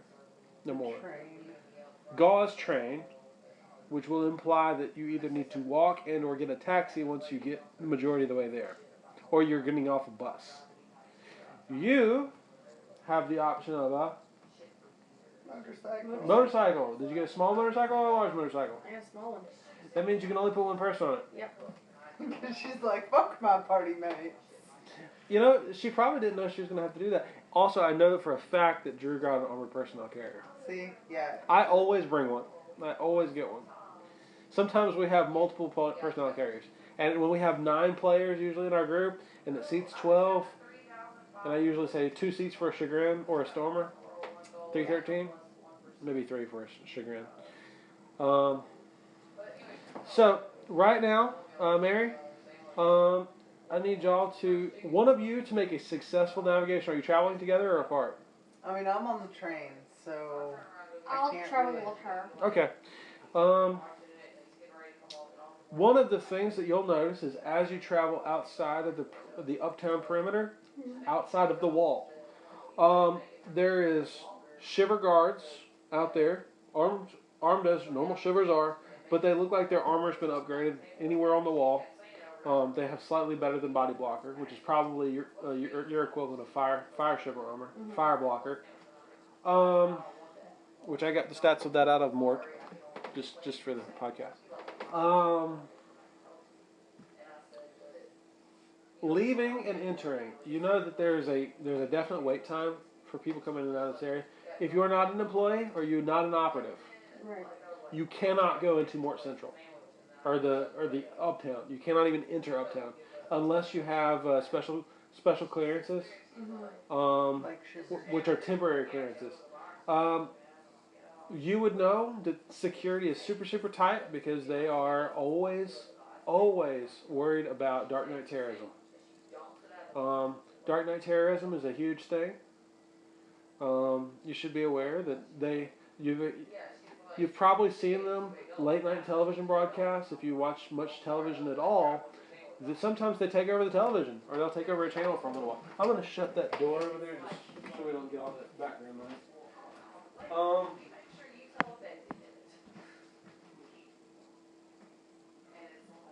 All right, but as far as everything goes right now, since you're traveling together, you're taking the gauze train. That's awesome. I need to know if you're going to be on time. Somebody please make the navigation roll. One person, please. One of y'all pick. Who's taking the lead? All right, that's a 5 and a 1. Which Damn it, Jess! which gives you a 6. You have no skill, correct? No. Which gives you a -3. I don't think that's the way we're supposed to go. So right now you're running at a 3. You needed an 11. You failed by 2 increments. I'm gonna add 2 hours to your travel time. You're gonna be We left early though. We left as soon as she was done with breakfast. That we did. That's reasonable, but you're still gonna be 1 hour late. All right. Now, here's the other thing. You are trying to take civilian transport into a riot zone. Yes. You cannot take civilian transport into a riot zone, correct? Right. We go. Because what crazy taxi driver, bus driver, anything would take a taxi into a war zone? So guess what's going to happen? Gotta walk. Gotta walk. You got to walk, which means you're going to be another hour late. All right. So now you guys are 2 hours late. I just wanted this 2 hours is what I wanted. No, it was actually going to go up to 4 hours. Oh. If you hit 5 hours, you fail automatically and you get SCL reduction. Ow. That's what happens. I'm not reducing my SCL because of you. All right, so you guys are 2 hours late. And what you can see when you get there is that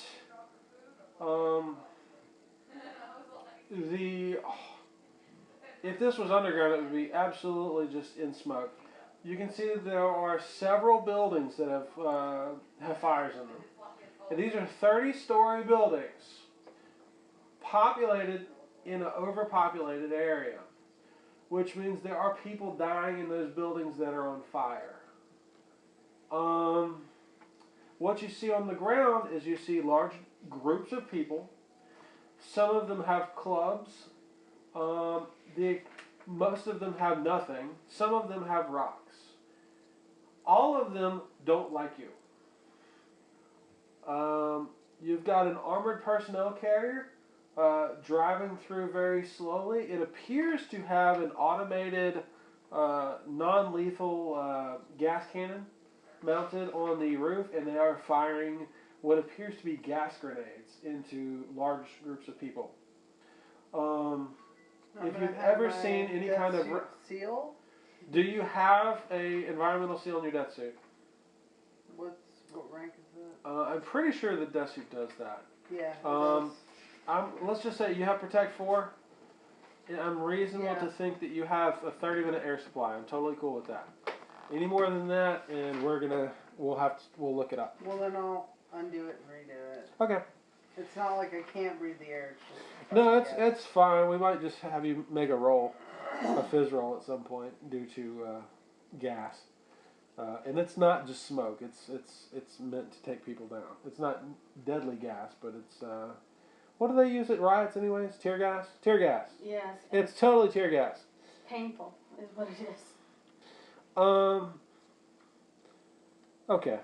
You have a 2-hour air supply, I believe, with your fire blocker.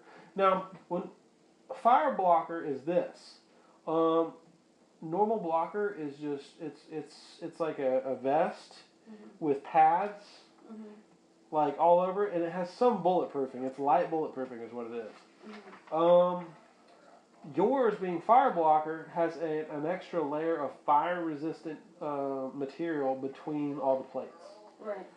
It is not completely secure because it's body blocker. It's non-powered armor. But it is also sealed against gas as long as it's not damaged significantly. Right. At any point, if you'll actually have to walk through a gassy area, I will let you know. The smoke is rolling. The rain is falling. It makes for an odd situation because it's raining on the outsides of these buildings, but you can see fires going on the inside. Right. You have no doubt that people are dying, like I said earlier. You guys stroll up to a shiver vehicle. I'm sorry, there's shiver vehicles in the area. Armored personnel carriers. You ever seen an APC? Yeah. Okay, you know what I'm talking about. Mary, you know an APC, obviously? Okay. There's one rolling around right now firing gas. There is another dozen shivers standing shoulder to shoulder with these batons that occasionally flash blue. You know that they are powered weapons. They are what is called non-lethal. It's not browbeaters. Browbeaters is fine. That's the name of the gun. Pacifier batons. They are extraordinarily painful to be hit by. But they're non-lethal. Unless you get cracked in the skull, and which case you die. These shiver officers that are dealing with the rocks being thrown at them, they have these shields that appear to have originated from their arms. Pieces of these shields sometimes are broken, and occasionally you hear gunshots. Any gang symbols on these people? Make a gang roll. In the in the profile for this, What do I add to it? Just use good info. 22. 22, exceptional success. Just on a random roll, you can see that there is absolutely a Keistas present in the crowd. The Keistas are universally known. They're just basically car thieves. Not like Crosstown. Crosstown is kind of a racing group, kind of a biker gang. These guys just do it for money. Like they all do it for money. Crosstown only likes me at night. So. But if you had any negative rep with Keistas, it would start coming into play right now. You can develop some really quickly. There are a number of them in the crowd. They appear to be looting buildings rather than directly attacking the shivers. What are y'all gonna do? Y'all are two operatives out in the middle of all this crap. yeah. Was there any contact information in that file? Absolutely. Read your BPN again. You pull it up? Yeah. Okay, cool. First thing I want to know is, you see the name Dana? Was it Sharon Dana? Sergeant Dana. Do you have bad luck? Nope. Do you have good luck? Nope. Okay. See, at this point, if you had bad luck, I was going to have you make a roll, and I was going to have your phone in your hand get hit by a rock. Yeah. If you fail. That being said, you don't have bad luck. Y'all just occasionally y'all feel rocks being thrown. Mary, you don't have bad luck, do you? As of yet, you guys have not provoked the riot. That being said, you are wearing fire shiver armor, Yep. which looks like fire shiver armor. Mary is wearing a death suit that looks like a dancing dress because it doesn't look like armor. It's a death suit. She does look like an ebb, however. You guys know that there are fire shivers in the area. Fire shivers are probably one of the most dangerous shiver units to be operating around because they have no rules in regards to how they put out a fire. They will use explosives. They will kill people. They will put a whole building down if it will save others. They have no restrictions because fire is the worst type of priority available. That being said, your blue is riot suppression. Mm-hmm. Go. Someone will contact the sergeant. All right. Do you have a headset communicator? I do. You do have the illegal SLA channels. Give me a SLA info roll. See if you can figure out which channel it is. They'll probably give you a good guess. And then 11. 11. Good enough. There is a range of channels that shivers normally operate on. Go ahead. Click. You're clicking through, and you hear some traffic and chatter on various ones. It sounds a lot like shivers who are trying to disperse a riot. Right. You don't hear any names specifically. This is McCullen reporting for duty.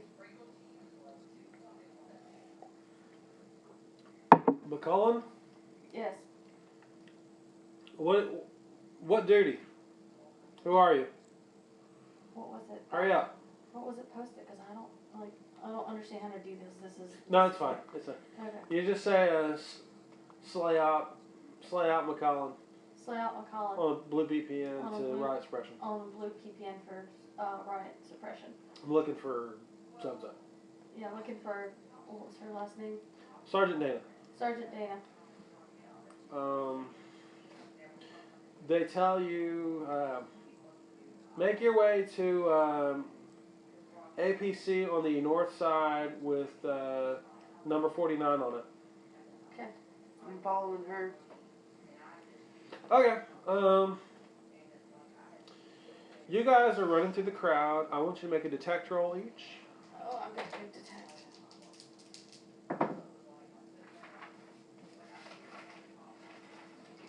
$13.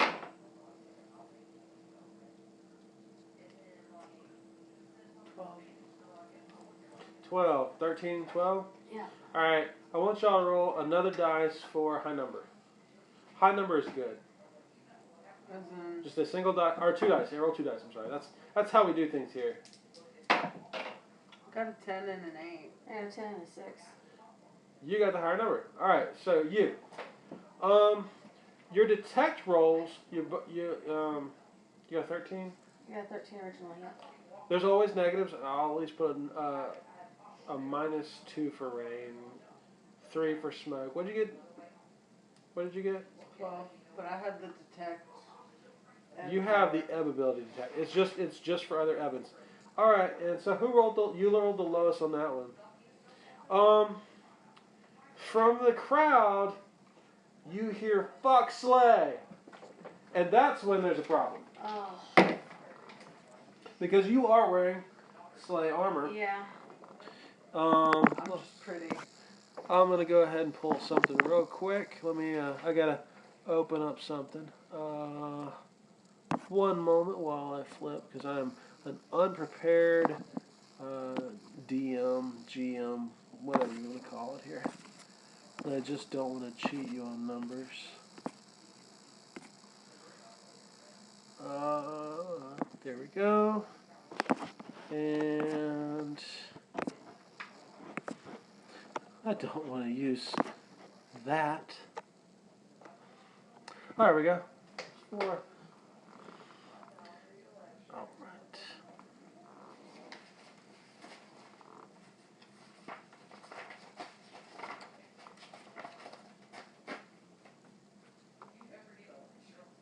Yeah, that works.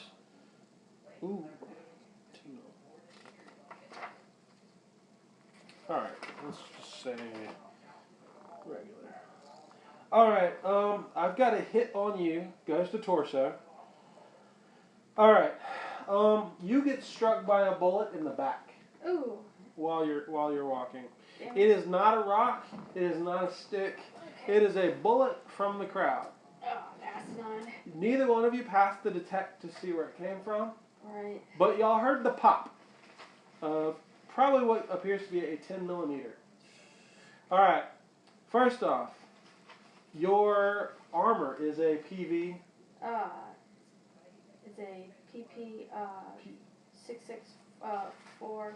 Your body blocker armor should have a PV value. Did you write it down?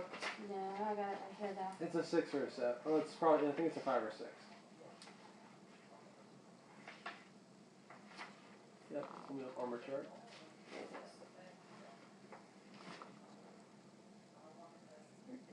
Armor. Yep. Keep looking right. Keep looking right. Keep looking right. Yep. 4. Oh, it's a PV4.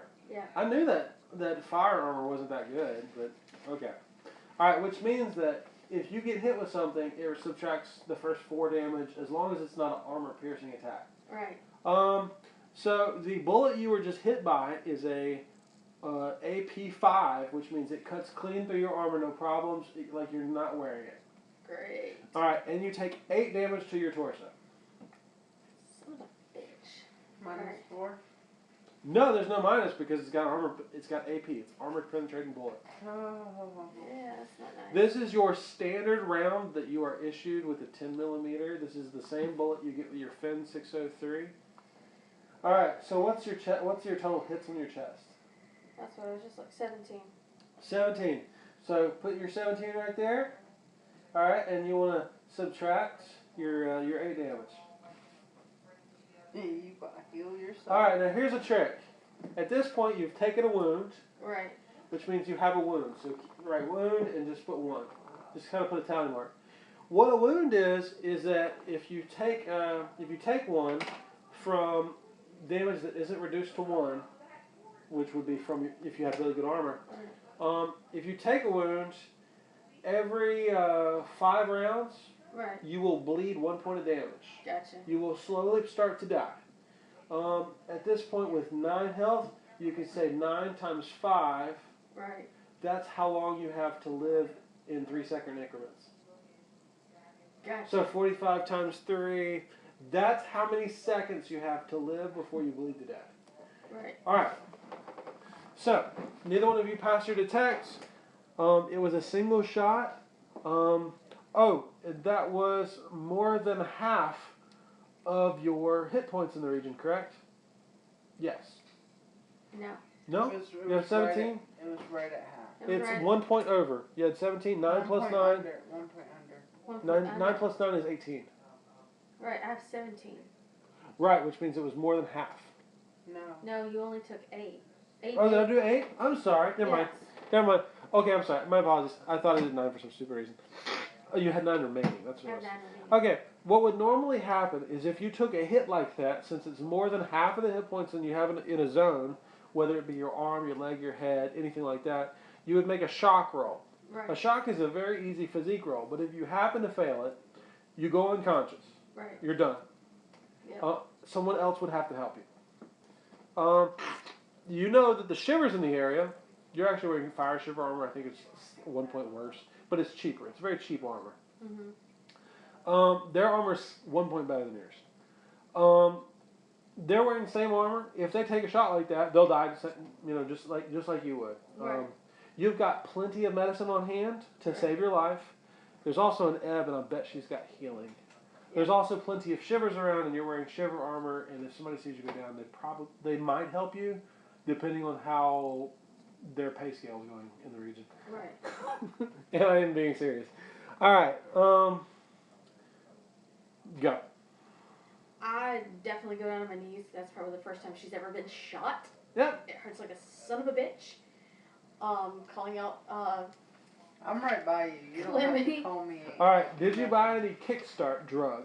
no, I did not. All right. As I a did. medical physician on your next mission, you absolutely need to have a small crate of this stuff. Okay. What it is it's a low addictive substance that stops bleeding, and it will save almost anyone's life. It is standard issue equipment for all SLA operatives. Actually, I bought a kit. I bought. A Yeah, kit. I think there's 4 Kickstart in that kit you bought. Yeah, I bought 4. Actually, I bought 4 Kickstart. You bought 4 kits? Yes. Then you have 16 Kickstart. Yes. So I actually So- have it. You're in free time now. Mary can run her over and help you. She's standing right by you anyways. She can either use her ability to heal you with her psychic power, Right. or you can just inject yourself with a syringe filled with Kickstart. Also, if you do not have a syringe injection kit, which is a standard piece of SLA gear which you attach to your arms, Right. you can vocally trigger an injection of Kickstart. Right. You can say, "Kick me," and it would inject you with Kickstart. Costs you no action. You don't have to fumble with your backpack. It's a thing. I just walk by you, put a hand on you. I'm using healing 3, so it'll stop her bleeding and heal 2 So it heals a wound. wounds. It heals 2 wounds, and how many hits? It just says stops bleeding 2 wounds. All right, here, Mary. I want you to do something real quick. Oh no, wait. Yeah, she doesn't have. It probably doesn't heal hits. I think it's 2 separate things. Yeah, no, but it stops her bleeding. You could use a lower level. Stop the wound I'm gonna first. heal. I'm gonna do heal 1. Stop bleeding and 1 wound. Okay. That's all she took. Yeah. Okay. All right. So that'll stop her from losing hit points, but she will not gain any hit points from that. Nope. Okay, Mary. Hmm. In a quiet room with a light distraction, with a loud noise, not a gunshot, a loud noise. Casting any ebb abilities would give at least a -5. You're in the middle of a riot, but you're not being injured. I want you to make a concentration roll at a -10. Concentration. So You're trying to get an 11. What's your concentration? 11. There you go. You can only fail on double ones on this right now. It can happen. 5. Not very high. Okay. She walks over to you, places a hand on you because it's touch, and you stop bleeding to death immediately. Your wound closes. You don't feel any better, you're just not bleeding to death. Yep. She's like, okay. You do notice that It hurts. when she casts it, Yeah. a couple seconds later it goes off. I say cast. She kind of does her thing. She does a calculation. Is what she does. She's fluxes all sorts of weird stuff. All right. So, anyways, Does the fact that my formula is at a 2 have any sort of effect? it only counts for reading glyphs, like glyph cards and glyph pillars. Okay. And if you get an 8, you'll start getting close, and 9 and 10, etc. It has only story effects, as far as I know. All right. So, do you stand up? Do you take cover? Do y'all run to the APC instead of walk slowly over there? Are y'all more cautious now? I'm looking up at her and going, Let's go. Good medic. Good medic. just keep going. If the doctor goes down, you're in trouble. Now, Yeah. do you have any firearms? I'm just curious. I don't. Okay, well, maybe you can talk this right out. Oh, no, She has no. She has her gun that was issued to her. You have your Fin 603. That's wonderful. Yeah, I have that. Start popping people. That always helps. She's about to. If they shoot her again, she's not happy. All right. If they shoot you again, you're in trouble. Yep, if they shoot you in the torso again, you could be in some serious shit. I would say that... hey, Drew, if you would, shut that door. Or close it. Oh, yeah, I am. It would be appropriate for you at this point to take a kickstart to increase your hit points by 2 to 4, depending on what you have. They're fairly inexpensive at 5 credits apiece. I actually probably did pick them up because I have consumables. I'm going to assume you have like 16 of them at least right now. So I'm going to do that. Okay. You jab yourself with 1 kickstart. Alright, well, anytime you take a drug, whether it's instantaneous or long term, there's always an addiction roll. Okay. I need you to roll a physique roll with no negatives. You're going to try to make an 11 on the dice, the 2d10 plus your physique. It might be impossible to fail. You might need double ones. What's your physique? My physique is a 9. Okay. Did you make an 11? The roll is 13 plus 9. Absolutely fine. You are not addicted. Now, I will ask you to put like a little counter right here and put kickstart. And this is going to be drugs taken. And you're just going to put a little 1 out beside that. Because if you take 20 of them, you'll get a -1 on this roll. Okay. If you wait 30 days before your last kickstart usage, it'll reset. Right. That being said, this hardly ever resets. And people usually end up taking flush to reset this. Right. Flush is a drug that is used to flush all negative drugs out of your system, including detox effects and addictions. Gotcha. While you're on it, you won't suffer any addictions, but you also really can't get the bonuses of any of the drugs. If you take a drug when you're on flush, I don't think it gives you any effects. It shuts it all down for a day. Gotcha. So, it's kind of one of those things you do when you have a month of downtime. Right. Clean yourself out, and it costs a fair amount to do a full month of flush. So, but it's worth it. Gotcha. All right. You inject yourself with some kickstart regular, gain 2 hits back to your torso. All right. So you're at an 11. Right. So if somebody happens to shoot you again, unless they get an exceptional roll, Yeah. you'll probably be okay. Gotcha. This game revolves around negatives. Anytime there's a roll, I subtract 4. Hey, it's raining, it's dark, it's windy, it's noisy. You didn't spend time lining up your shot. I happen to roll really well Right. with a decent bonus. Yeah. For a random shot. It's alright. It might not have been so random. All right. Yeah, I noticed, right? So y'all are back up. You're back up. What are you doing right now? We're getting our butts to the carrier quickly. Okay. Y'all can see some lights. There's a couple car lights. It's like occasionally someone tries to drive like a motorcycle through. There's not a lot of vehicles in this area. Most of them have either been torched, their windows are broken, and hey, detect roll.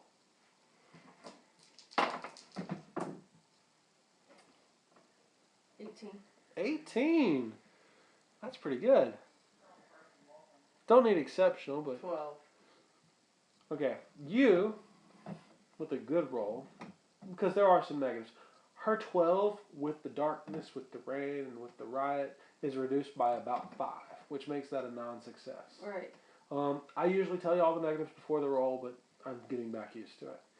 You see something kind of odd laying in, like, the sewer. It's got water running, it's got dirty water running over it, but there's something shiny right there that just doesn't look right in this moment right now. I've got a flashlight. Click it on. Boom. It almost looks like there's a beer can there, but it's brass, and they don't make brass beer cans. It's like a large shell round, and you could guess you don't have firearms, right? You're not really used to. It's a large round that you wouldn't expect to be used on the street. But that's all it is. You're in the middle of a fucking riot. Yeah. People throwing rocks and sticks and shit, and you just got shot. Yeah, I don't say much. I grabbed Calamity by the arm. You know it's completely inert and it wouldn't hurt you if you picked it up. Just like Right. I grabbed Calamity by the arm. I don't really say anything, and I move my flashlight so she'll follow it to the thing that's in the sewer. Yeah, it's like right at, you know how your sewer grates are? There's this shiny thing sitting right by the sewer. Do you have any firearms usage? Like pistols and or rifles? Any kind of training at all? All of my stuff was blades and martial arts. Okay. Do you have rival company? No. Do you have rival company? I have good info. No, I don't. Roll good info.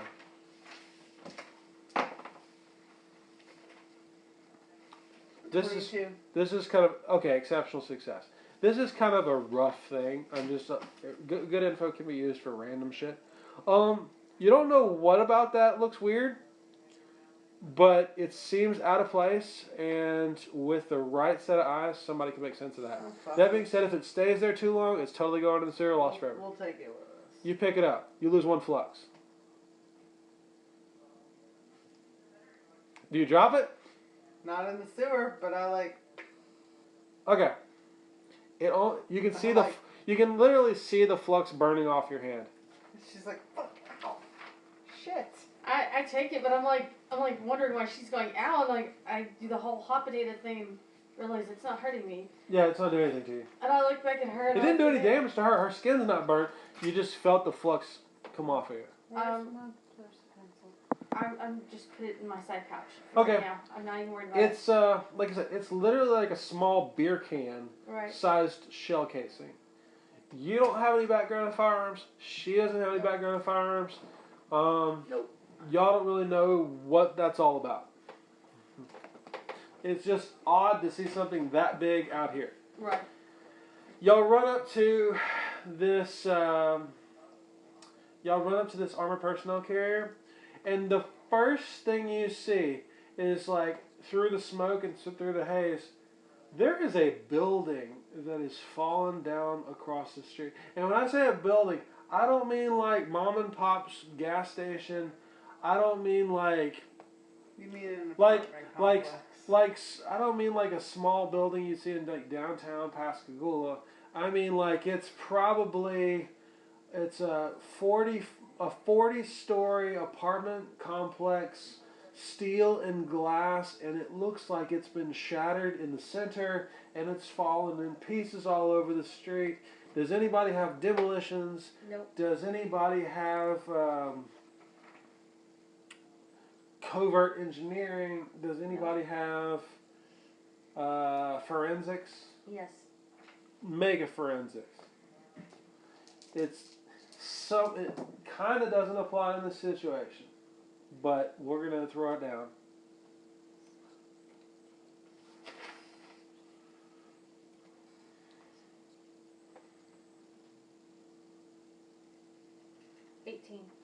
You know how dead bodies, like forensics is mostly dead bodies.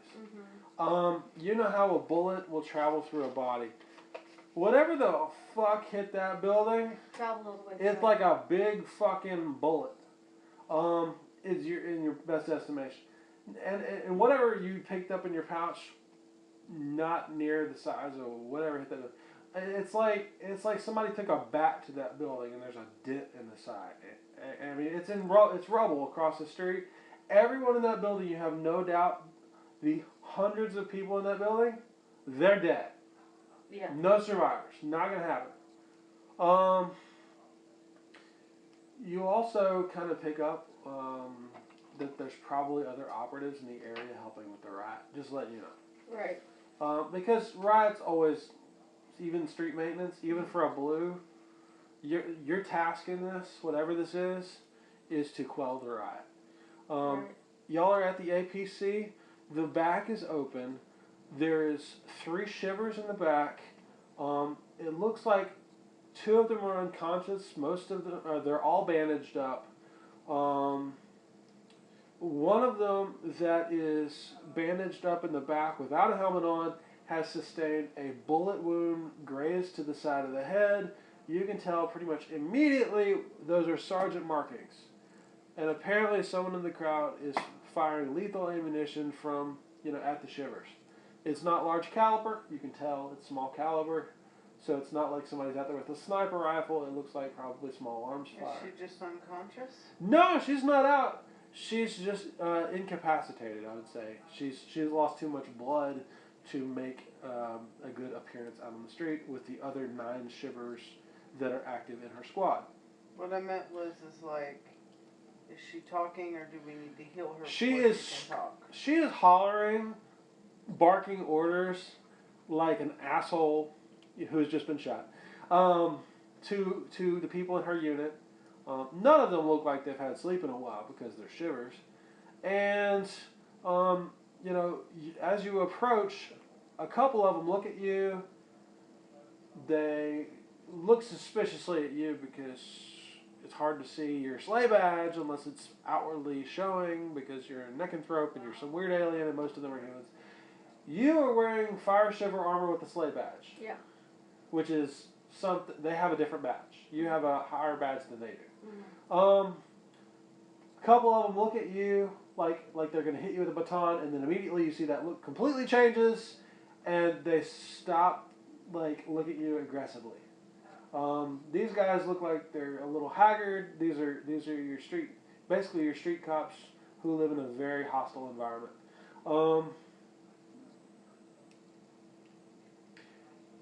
You're walking up. Some civilian comes running like a moron right through the middle of y'all. One of the shivers with a pacifier baton right across the face. This guy has a broken nose, shattered eye socket. He is down on the floor and he's not getting up for a while. Another shiver comes by and hits him square in the chest as hard as he can, and another one kicks him. It's up to y'all to decide how you react to that. Probably not dead. But not close, not far from it, because if they shattered a rib or... Oh, yeah. Or, the shattered eye socket enough is enough. That being said, a rock hits the side of the armored personnel carrier, followed by a Molotov, which doesn't do anything to the APC. The ones that did the excessive damage, let me roll an intimidate for them real Okay. quick. That's a 18. 18. I look at them with this, my glasses come down so they can see, the violet eyes and, the burnt eyelids. I go, that's a little excessive. He's already dead. They can see your... Is your badge visible? Yes. Okay. Yes, ma'am. Yes, ma'am.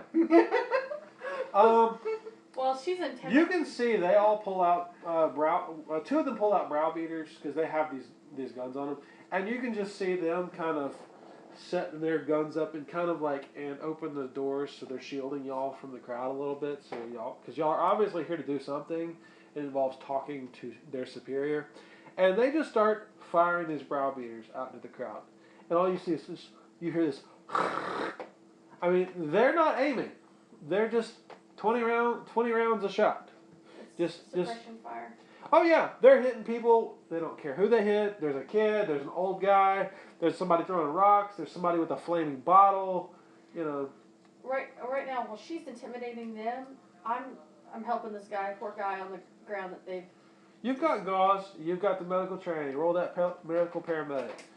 If you wanted to kill him and not get caught, you could. This is that role as well. Right, but he's a human. Okay, you care. Okay. Okay. I've had squads that say I stick the knife in. Right. Because the shivers aren't going to write this up. I promise you. 20. You don't think they would because they would get blamed for it. Right, 20. 20. It's not exceptional. Right. You have all the gear, so you get no negatives. Right. This guy is not going to die on the street right now. You know, without proper medical care, like hospital care, which is generally free Right. as long as you can wait in the line for it, this guy would survive with care. As he is, he's laying in the middle of the street. Somebody runs by and steps on him, kicks him in the face, stabs him in the throat when nobody's looking. If you drag this guy into a safer area, his chances would be improved massively. But is that your job right now? It's not my job right now. My job. It's up to you. My job is just to get him patched up. Well, He's not going to die right now. No, I'm getting him patched up and dragging him to the edge of the building. Okay. To where he's not in the middle of the damn sidewalk. Okay. He was an idiot. The shivers, at least one or two of them seem to take notice for you doing this. Another APC does pull up nearby y'all, and they are, firing gas grenades into the crowd that's nearby. They look like, for every shiver here, there's at least 100 civilians. Yeah. They are very, very, very outnumbered. You know those scenes when cops get mobbed? That's absolutely this. Right. That's why the APCs are pulling together, and for the fact that they have gas grenades, it's not getting that bad yet. Right. So as soon as I get done dragging him over, I go over to the sergeant, who's So, for me, while she's doing this, I'm going to tell the shivers to close their eyes for a moment, and I'm going to cast blind in the middle of the crowd, which is a blinding flash of light. What is the range on that? 10 meter. All right, you can throw it 10 meters out. Did you buy the dark lament device that doubles the size of your light flashes? Yep. You did. You're awesome, Mary. You're cool. All right. There's literally the words Dark Lament on my sheet. What? Woo! I said I wrote Dark Lament on my sheet, so yes. Okay. All right. What is the effect, if you don't mind? It is a blinding flash of light. It forces a concentration roll, -6, or blindness occurs for 1 round. Concentration roll. I'm not going to obviously make the crowd's rolls. It's just a stun of stop it. At a -6, most of them would fail. 45% of them would not fail, but it is the equivalent of throwing a flashbang in the middle of a bunch of people. It looks like a bomb. Boom! At least temporarily, a large portion, like fish in water, run away. That's a good thing. You think it's a temporary stopgap measure, but it's what you got. You guys have a few seconds to figure things out. I'm going to the sergeant in the Okay. in there. You could attempt medical care on her if you wanted to. She's had some rudimentary bandaging done. Obviously, I said she's got a bullet wound in the side of her head. Looks like a graze. It could have been a lot worse, like gut, brain all over down the front of her shirt. Ruining her day. She says, "Oh, we finally got some backup. Good, glad you showed up." Yeah, well, thanks, because we couldn't get here on normal means. So what do you need?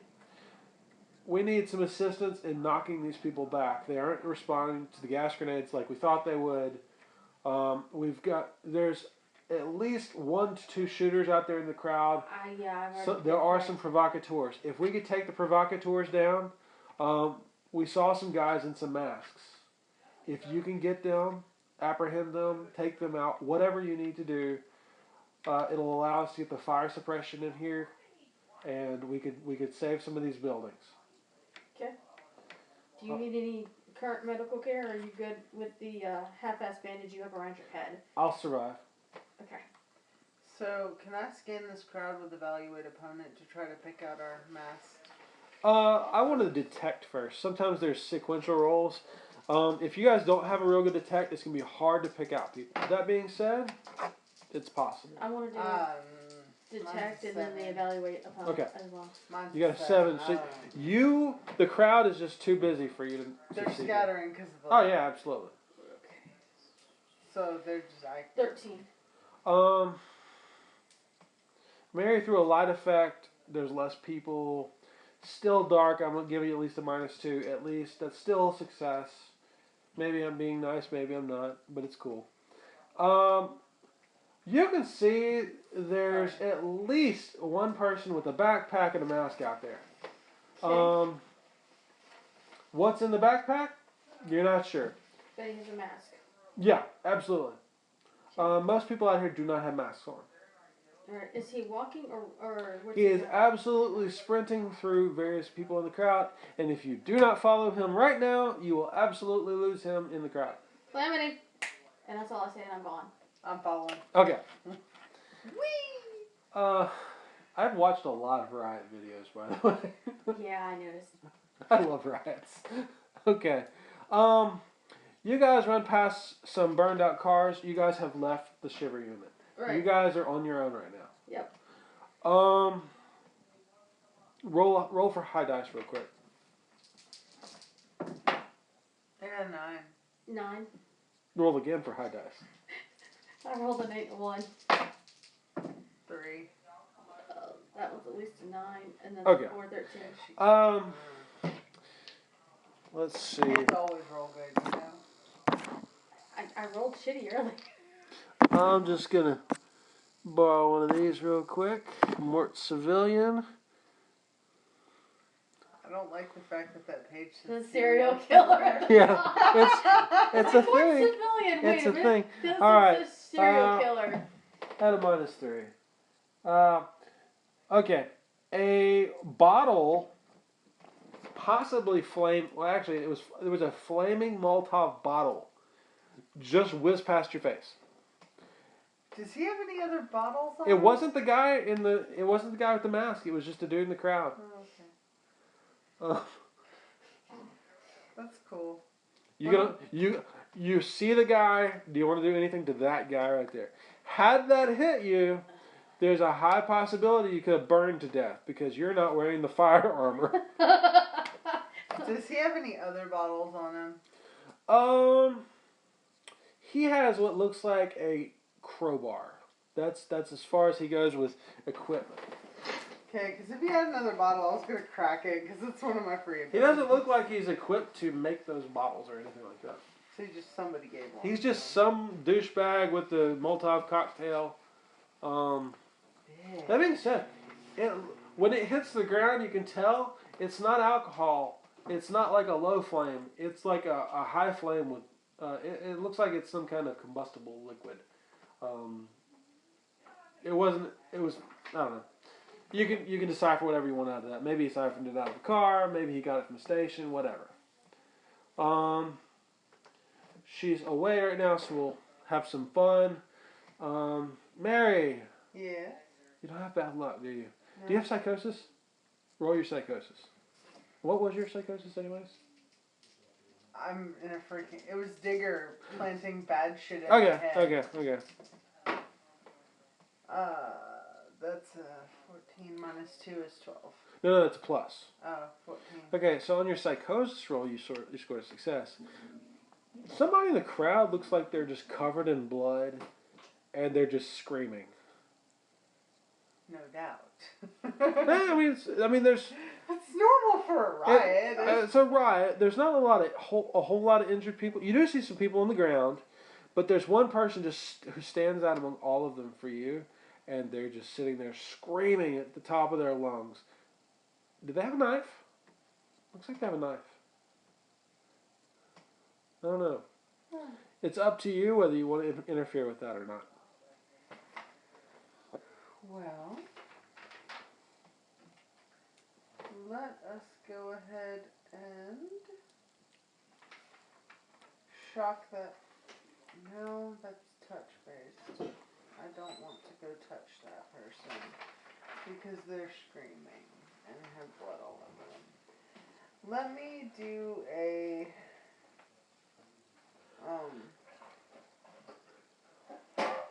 are there a lot of people around them? You would say at least 2 dozen. Let me cast Bomb 1. Bomb 1. Okay. That does how much damage? 2. How much pen? 4. Okay. 3-meter blast radius around that one person. You do know that while Bomb 1 doesn't do a lot of damage, It spreads. And that's enough to hopefully get everybody to scatter further. anybody that's hit by that, it's like being hit by a low caliber bullet, they could bleed to death. Just so you know. But that's fair. The trigger my second. I'm like, stop Go. screaming! Okay, so roll your concentration. It's at a -10 for being in a crowd. You have not been injured nor struck. It is very, very distracting to sit here and do math, though. 15 plus 1 because it's minus Yeah. 10. Gotcha. Is 16. You are successful.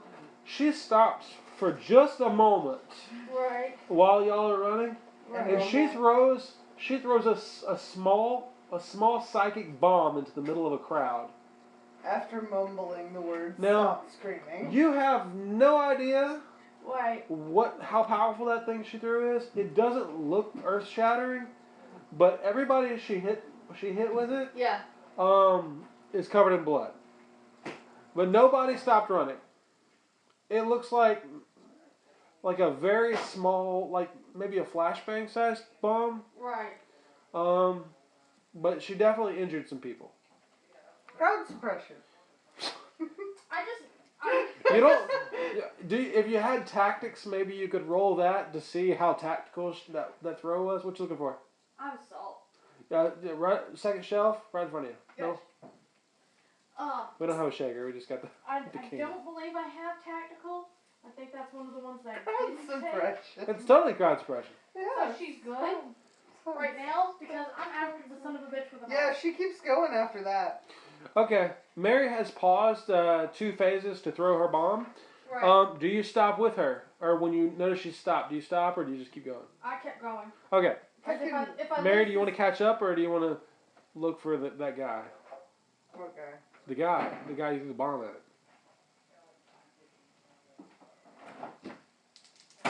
This is your decision dice? Yeah. Okay. Bad decision dice. Actually, evens I go look, odds I don't. I go look for him. Alright, you run off by your lonesome to go look for this guy. Oh. Fucking psychosis. Good I'm going to God. split you into 2 different groups right now. Yeah. Alright, Mary, I will resolve you in just a minute. Damn it. Miss Rose. Yeah. Miss Operative Rose. Yeah. You go run it. You see this dude. Do you have the run skill at all? I do. That's good enough. I'm not going to make you roll it because you're standing over there doing something. Yep. You're chasing this guy. I'm going to make a detect roll. He does not notice you, which means he does not directly start running away from you, possibly. He might start running at you. What you see him do while you're chasing is he stops for just a moment, Yeah. opens his backpack, and starts handing Molotovs to people. Okay. So yeah. And he's saying, "Down with Slay." Moron. Alright. Any Molotovs I see, by the way, since one of my free abilities is to... Ignite. No. Is to crack glass. Oh, boom! Yeah, gotcha. Just destroying them. Just... So You've got bigger fish to fry, man. hopefully I can get to him before he hands really too much of them out. Yeah, I mean he starts handing one to somebody. We'll say you're 10 meters behind him. Yeah. Your run speed is probably 3 meters, possibly more, which means it would take you just a fractions of a second to get to him. Right. If you had a gun, you could pull it out and shoot him in the face. You're do well have in a gun. range. If you have a weapon, you could use it. If you don't have a weapon, or Use your could gun. you could scream at him. I don't care. You could just watch him if you wanted to. What do you got? Since Mary is not there, I have a knife, and I'm Yeah. very good at throwing that knife. you got throw. Oh, I've got throw. If that knife's going right through his hand. Okay. You are doing a called shot. I am doing cold Okay. shot. There are negatives to called shots. So what I'd like you to do is What is your strength? Because throw is 5 meters plus 1 meter per strength 8. point. So you can throw up to 13. I said he was within 10. Mm-hmm. So you get no negatives as far as your throw. It's not considered a long throw, which is -4. Mm-hmm. Now we're going to start with your negatives. You are trained in throwing, so no -3. You drew your weapon, and I'm not going to give you any penalties because you had time to pick it up, or time to throw it. It is a ranged weapon, but it's not a gun, but it's still kind of a wild shot. Because you're not going to sit there and aim at him, are you? No, you're just throwing it at him. Alright, so that's a -3 right there. I mean, we have body targets at, training where you throw knives at people. Yeah, Alright, I was going to get to the page with the negatives. I don't really think I need it right now. Maybe I'm just being redundant.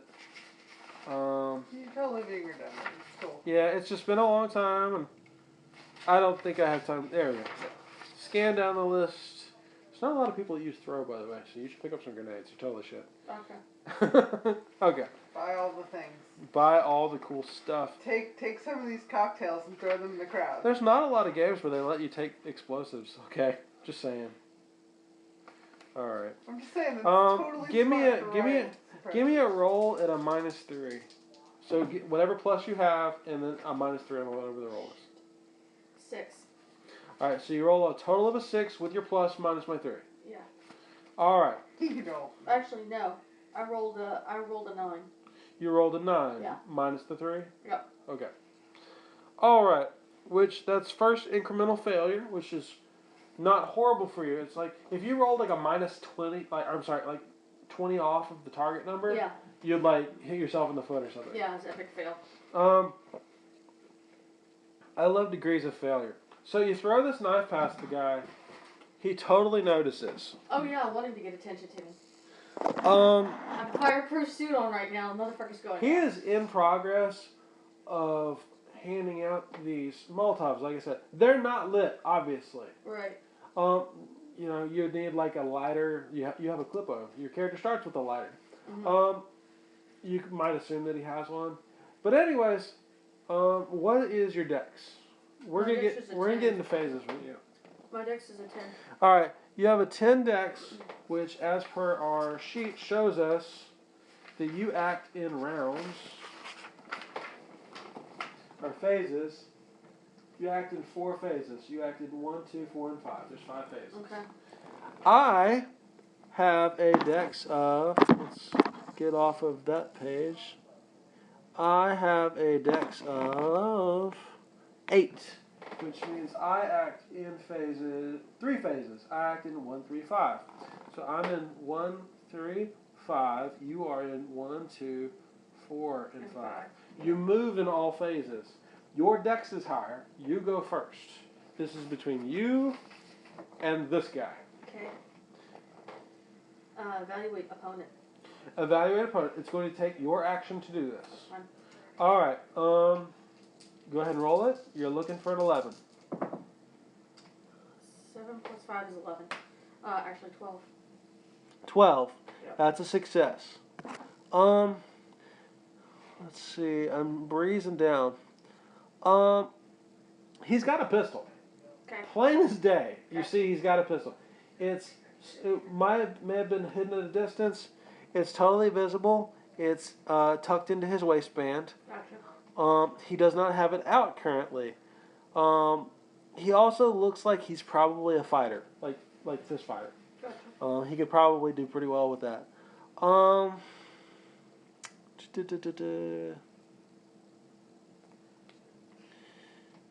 And because you rolled a success,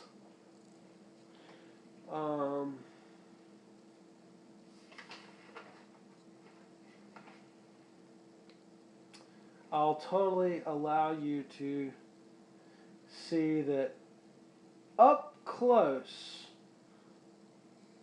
No, that's fine. No, we'll keep going with that. Okay, so you know he's got the Molotovs. Yeah. Does Does he appear to be human? He doesn't look like he's. You can probably tell he's probably not an expert thrower like you are. He's absolutely human. He doesn't look like he's got any kind of body augmentation that you can tell. Mm-hmm. You don't have firearms, so I'm not going to let you identify that kind of stuff. Do you have a rival company? Mm-mm. Okay, you don't have a rival company, so we're not going to worry about any of that.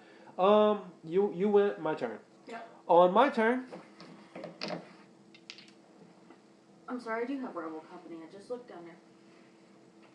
he draws his gun from his waistband, and he actually. And I'm going to roll just a random bad luck for him because he is in a perilous situation.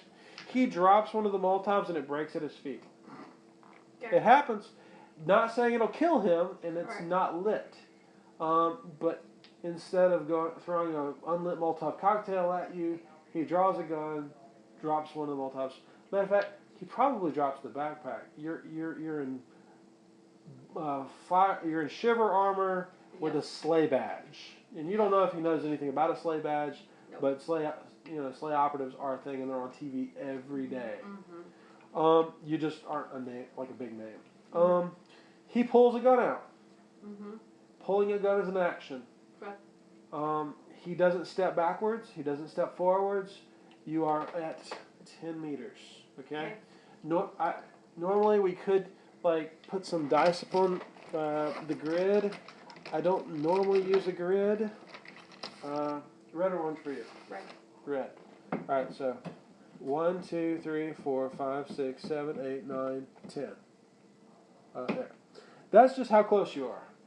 I haven't drawn the map on the street, but this will keep up with ranges because I normally do this on paper and it turns into a big scribbly mess. Right. But I got a hex grid here, and they say hex is okay for this. Plus, they have a miniatures game eventually coming out, but I'm not. Well, anyways, I'm not big on miniatures games, not anymore. All right, so he drew his gun on his initiative. Phase 2. Yeah. You can always take a movement and an action in your turn. Mm-hmm. If you are running, you get negatives. If you are walking, you don't get any negatives as far as from that. But he doesn't have an action on phase 2, I'm going to tell you that. Right. So he can't fire his gun this turn, Right. but he can move. Right. You have both a movement and an action on phase 2. What would you like to do? If he shoots you with that gun, Oh yeah, I know it's bad news. it could be very bad news Right. for you. What's do I have large trash cans? Do I have cars? Do I have anything in my vicinity? Do you have good luck? I do not have good luck. Okay, I'll ask you that 1,000 times.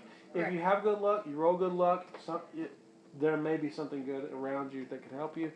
At least in the immediate, you are on the street within, I'm going to roll a d6 just to be kind. Within 4 meters, there is a burned out car that is currently on fire that you could use for complete cover against him. Were you to run to it and dive?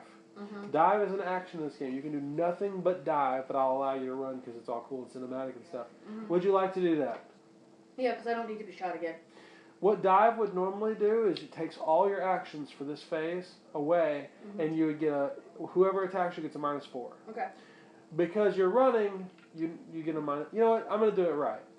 Do you have the run skill? I do. How much do you have? I think 1. If you had 3, that would give you 4 meters, and you could be in full cover. As of yet, I'm going to let you declare the dive action, which gives him a -4 to his attack. Okay. Okay? He drew his gun last turn, which means this turn will be a wild shot because he hasn't used any aims. Right. So right now he's looking at least a -7. Right. But if he hits you, it's bad news for you. No kidding, right? Okay. That's your action. We are into phase 3. Gotcha. You can take a movement at the top of phase 3. You go first. Okay. Would you like to roll further behind the car? Placing you firmly out of his field of vision and taking you or him out of yours. Or do you want to stay in that dive position, which just gives him good negatives? I think I'm going to stay in that dive position because I have something for him. Okay, so we'll just consider you in dive. So he's got a -4 to attack you. Plus you're behind a car cover, but he's already got a. I'll stack negatives. I'll do a 2 for the car. I'm going to say the car is on fire still. Yeah, you can't get too close to it.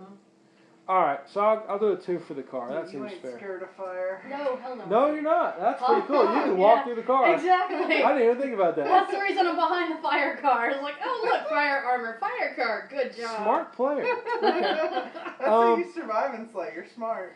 Alright, you've done that. Phase 3, I'm going to take my shot at you. Go for it. Right now I'm looking at a -9, and my pistol skill is a 4, so I'm looking at a -5. He could still hit. I got a 7, so I got a degree of failure. Pretty bad. What I got? 7 minus 5. He got 2 degrees of failure. He doesn't shoot himself. He pops the car, and it ricochets off and hits somebody in the crowd at random. Oh. You can tell he's probably got what looks like the same handgun you have. Okay. He's probably got a Fin 603. That sounds kind of like the gun you got popped by earlier. Good stuff. All right. Hey, Hey, that asshole shot you. Oh, I was about to say, if he had hit you with that Molotov earlier and you walked by the flaming car, but you're in the fire armor, so that's pretty cool. Mm-hmm. That's You could pretty. have just lit yourself on fire and just started running. Hug me! That would have been funny. No. That would have been epic. All right, so that was his action phase 3. We're on phase 4. You go first, and he has no action. So that lovely little standard lighter that we have. Mm-hmm. Oh yeah, I have a good enough throw skill. Make that throw. Because it's going right for that butt bag. He hasn't moved. He's Nope. just shooting at you. Okay. Exactly. Throw that clipo. Throw that beautiful clipo. Oh, fuck. That's 18 without bonuses. Plus another 3 is 21. That's exceptional success. We were So- supposed to apprehend him, not kill him. Okay, so here's the trick. The bastard shot me. You got an exceptional success. So I'd like to say that you take your clipo out and you just do it openly where he can see it. Like raindrops are hitting it, but it's a clipo. And just like Zippos, they don't really go out that easy.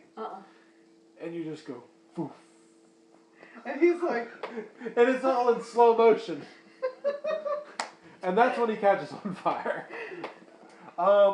He's not all the way on fire. They didn't explode all over him. It was all over his feet. But that sets his pants on fire. And he's wet, but fire still hurts. Fire's scary, especially when it erupts all of a sudden. And maybe I'm going to roll high. No, low is bad. Low, he still has a couple of those bottles in him. Mid, I want a different roll. Higher, he has a... he does not have any more bottles in his backpack. I was just looking for odd or low or high. Sorry, because I got something for him here in a second. All right. you always have stuff for people. He is on fire. I want a cool check from him. How much this guy's? What is this guy's cool here? Okay. All right. When you make a cool check. This isn't. I don't use fear. I use stress system, but at the same time, it seems applicable. I rolled an 11, and he's got a 6 cool, Okay. which gives him a 17. Difficulty on cool rolls is 20. Okay. He did not pass his cool. He is very uncool with being on fire with no armor on. And both of his legs are burned. And I don't think there's any damage officially on fire. We'll just do 5 and 5 on each of his legs. Which means, let's check his hits. Strength. Do they got his physique on here? I don't see his physique on here, but I'll calculate real quick. Strength and dex, that gives me a 15. Plus 7 gives me a 22, and he just lost 10. So, alright. Well, I'll just do that. Alright, that was phase 4. Phase 5, you go before him. Oh yeah, because his ass is about to get tackled to the ground.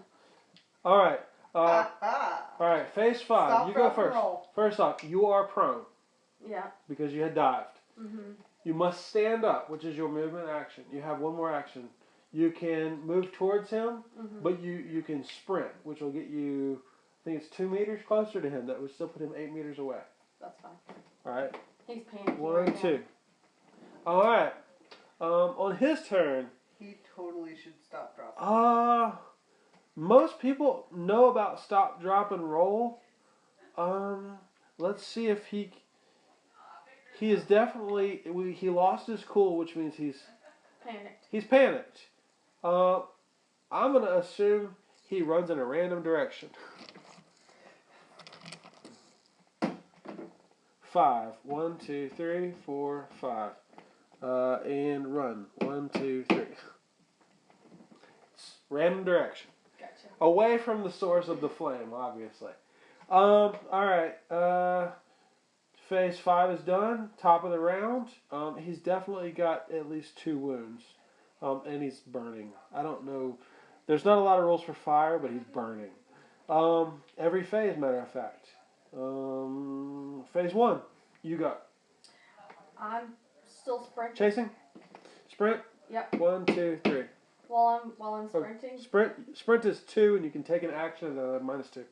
I'm taking action to -2. What do you got? While I'm going, he looks completely human to me. He looks human. Still got the face mask. Got a hat on. It's hard to see his face. That's alright, because I know the combination of drugs that will fuck with your system. And so as I'm going, I'm reaching into my packet and pulling out a combination of drugs that's going to drop him as soon as I get What off. drugs do you have any specific drugs? Mm-mm.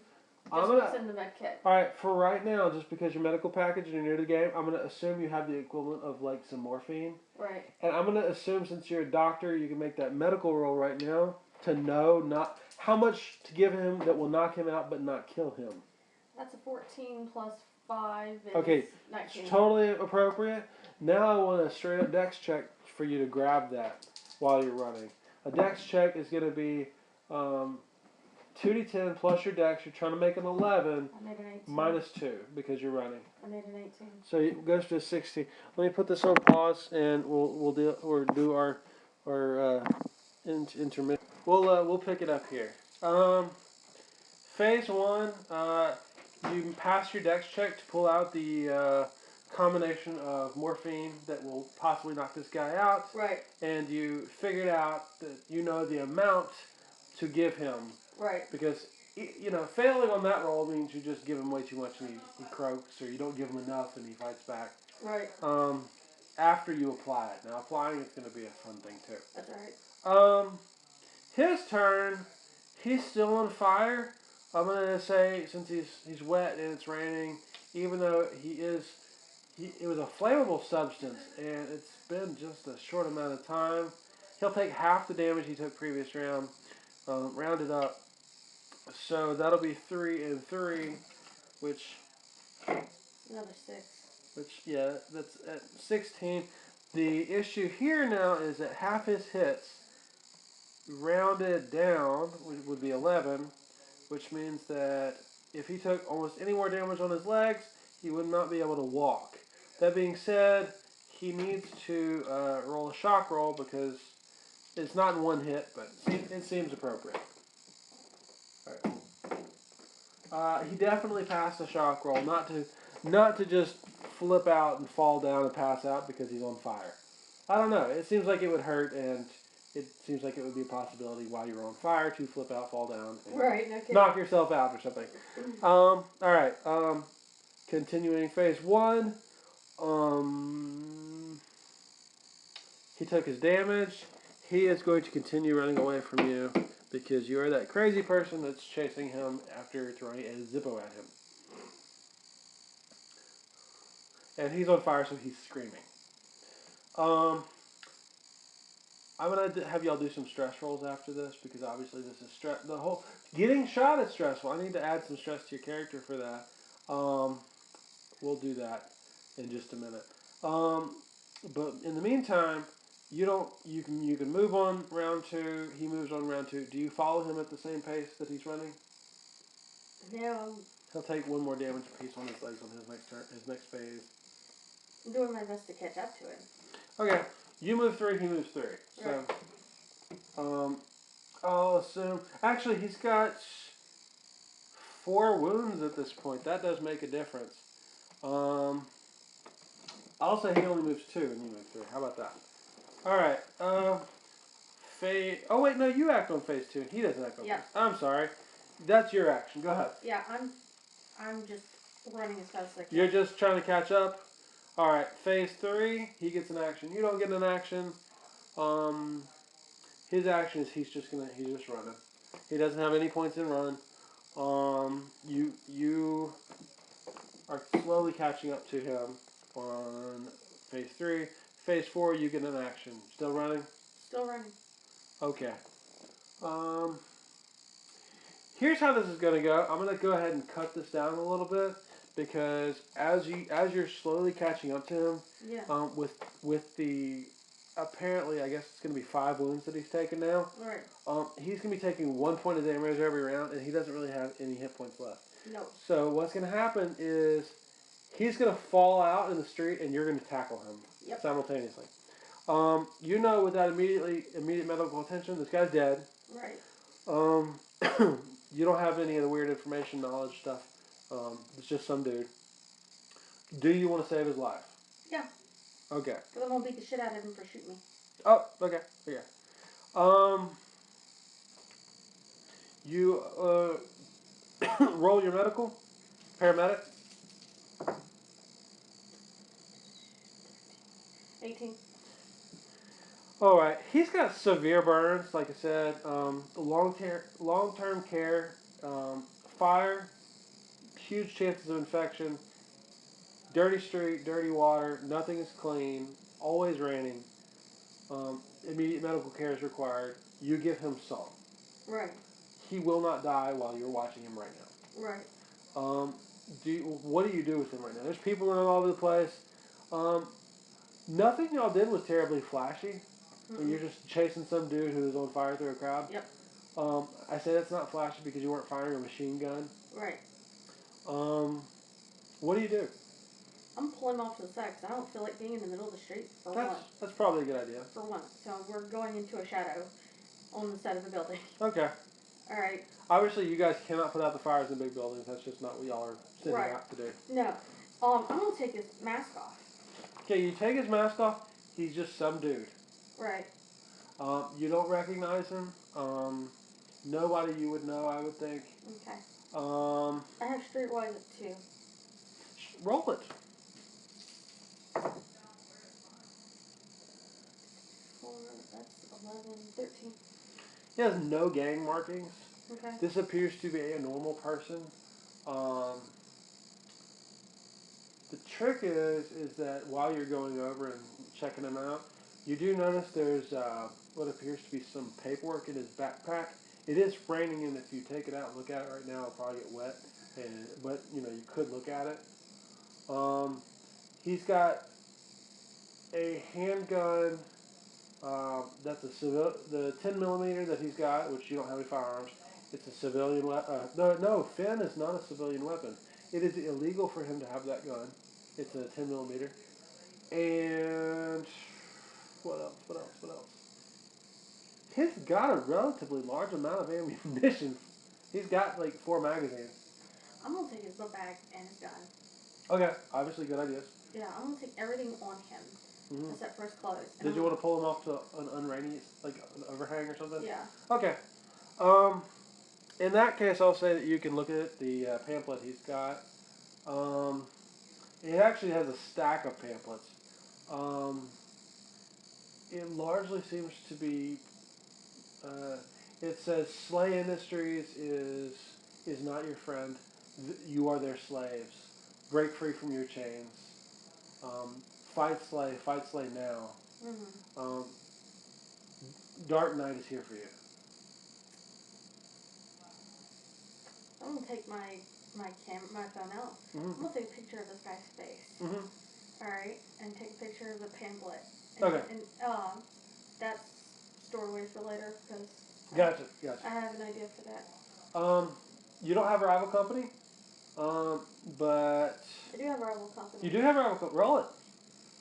Let's see what you know about Dark Knight.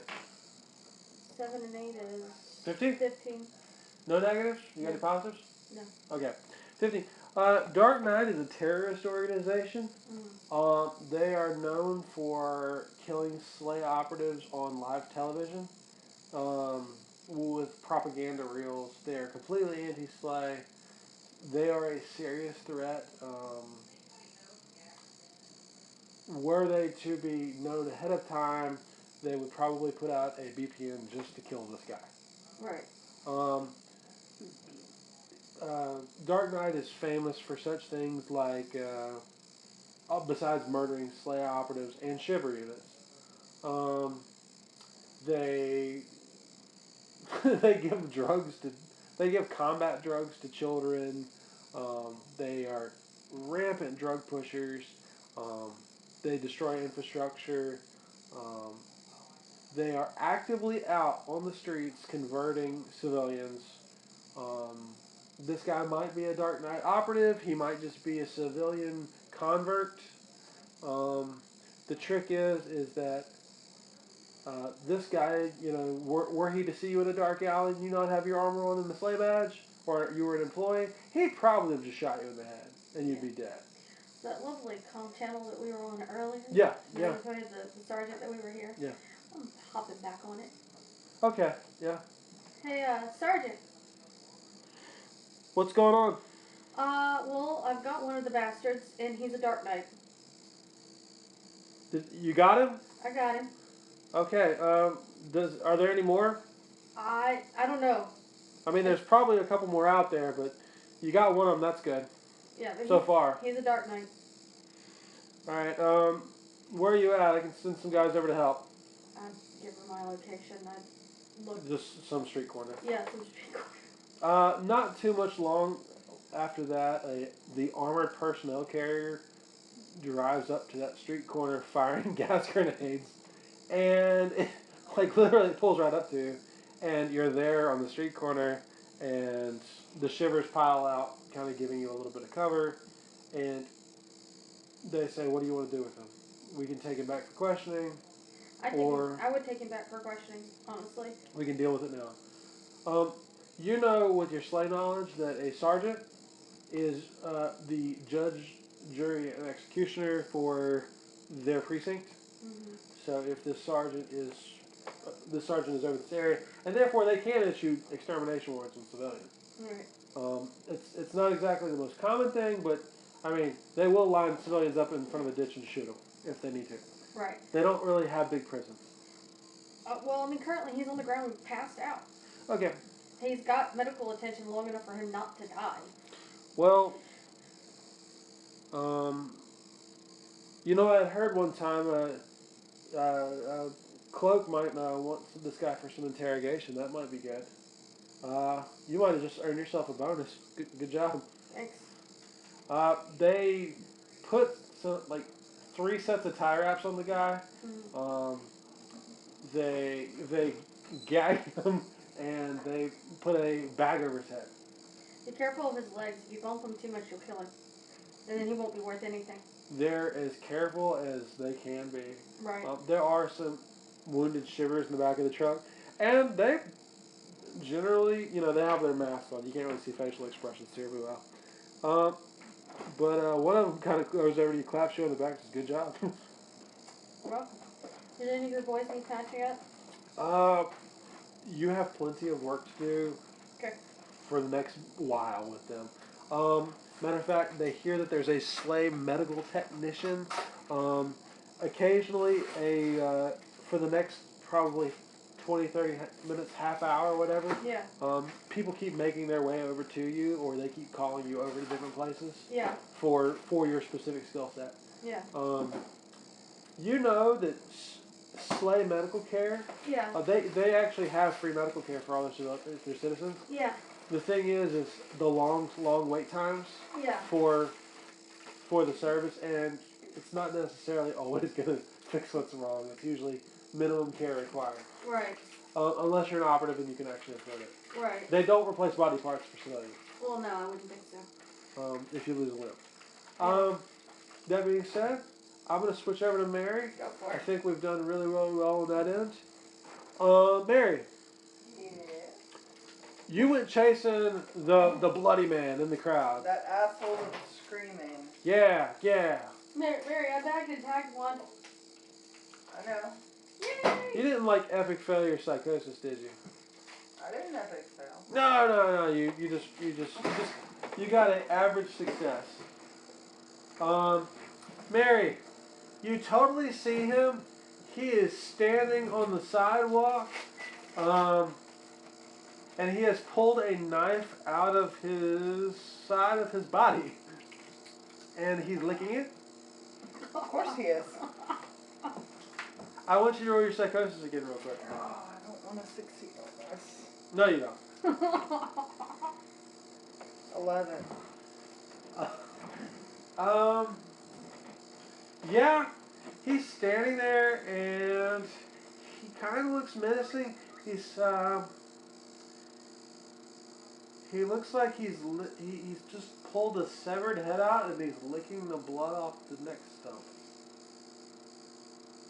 That was a knife a second ago.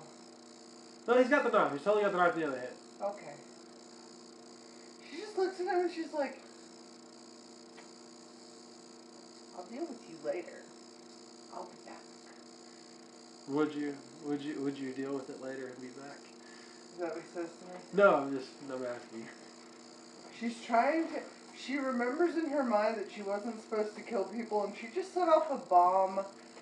So she kind of wants to go stabilize some folks. So you're gonna let that go. For now, she's like, I'm gonna be back. Okay, alright. You let it go. I don't care where you're heading right now. I'm just gonna let you know that your psychosis, that was actually a little boy on the side of the road with a cut on his forehead. It wasn't a dude licking, No, that's cool. That's fine. if you'd thrown a bomb at it, you'd have just killed the child. Totally cool. Just letting you know. That's fine. But you told me you were going somewhere else, so I feel comfortable telling you that. Alright, so you go running off the car. Are you trying to meet back up with your operative buddy, or are you doing your independent thing? Well, she's gonna go, anybody that's down for the count from this bomb, she's gonna go try to stabilize so they don't bleed out. There's nobody down from the count. They all ran off. Okay, so... Undoubtedly, they may bleed to death. Well, it's not my problem as long as Yeah. I'm not here. I mean, it might be like, if they don't get any kind of moderate care within the next half hour, they might bleed to death. It's possible. People get shot all the time, run off, and bleed to death later. That being said, free medical care if they can get to it. So In time. is this riot pretty well suppressed? Honestly, yeah. It without the provocateurs, it's not as violent. Honestly, and you didn't get one necessarily, but you did scatter the crowd. Mm-hmm. Which was kind of the point of the mission. And this isn't the hardest BPN ever. It's just in a bad situation. If y'all wanted to run inside of a burning building and start saving babies and stuff, that's your business, and that's outside of the parameter of the BPN, but the risk is much higher. You guys are doing your job. I'm doing my job. Yes, you are correct. And nothing more. That's part of SLA, though. Yeah. So, kind of looking around here. Because... Give me a detect since you're actually moving through the crowd a little bit. She is absolutely busy. That's... Ooh. 22. 22. Mary, you see something odd? There looks like there's, while you're running through the crowd, between these buildings and all this stuff, you see what looks like a massive fucking crater. It looks to be, you don't know if it was here beforehand, you don't know if it was something recent, but there looks like a crater that's at least the size of a block. You made an epic success on your detect roll. Not going to give you any negatives. You see a sign that says Shiver Station 5A in the hole. You see pieces of armored personnel carriers in there. At the outskirts. Is there anyone? Do you have demolitions? No, but is there anyone around I can talk to? There's a lot of people around here. She's gonna try to get one, Mm-hmm. and you know, she's not intimidating it at first. She's gonna kind of be like, "Was that always there?" Give me some kind of persuasion or something to stop somebody. If you had senses, you can remove somebody's ability to see and then force question them. I got 19. You got a 19. I'm going to give you a -5 because you got a sleigh badge right now. Otherwise, they'd be like, fuck sleigh. You stop some random, odd for a girl. It's odd. You stop some random woman from running. A high number, she's offensive. Low number, she's not. She's honestly just running through the crowd for her life. Because it's a big fucking fire and there's apartments on fire and people are dying. And you said, was that there before? High number, she lives here. Higher than 5. She's got some blood on her and she says, what? Does What? she look like she's gonna bleed out? High number, she's gonna die. No, superficial. Okay. Some burns. She says that hole has always been there. You did get high on your persuasion. She stops for just a second to talk to you, and she says, "Oh no, there was the explosion. I don't know. What caused it? It was I don't know. I was inside, but there was a lot of explosions Okay. and gunfire. There was lots of gunfire, Yeah. and then there was a burning plane. A burning plane. Yeah, it's over there. Maybe she points off into the smoke somewhere. If there's a plane over there, it's obscured by smoke. You could go check it out if you wanted to.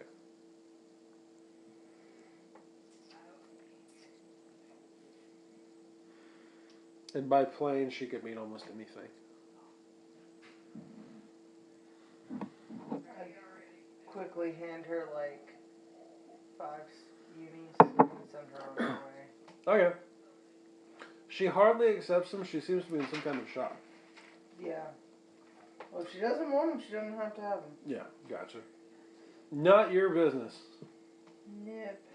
Alright, do you want to go investigate what she was talking about? Or are you good? Let me heighten my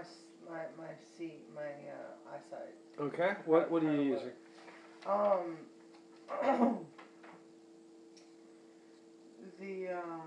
There's a free ability. Free ability, okay. I'm cool with that. Yeah. We'll just go with it. You start making your way, Oh, and by the way, before she goes, I kind of brush against her, and I'm using the free ability to heal scratches, bruises, things like that. Okay. Just make her feel a little better. Mary, you get to where she was pointing at, and you can see, there's something really weird going on. Okay. You find huge pieces of metal. Mhm. Do you have mechanical repair? Nope. It's not my job. Do you have any kind of piloting skills? It's not my job either. Okay. Do you have sleigh info? I do. You can make that as a negative. Give me a -5. So -2 with my skill. Mm-hmm.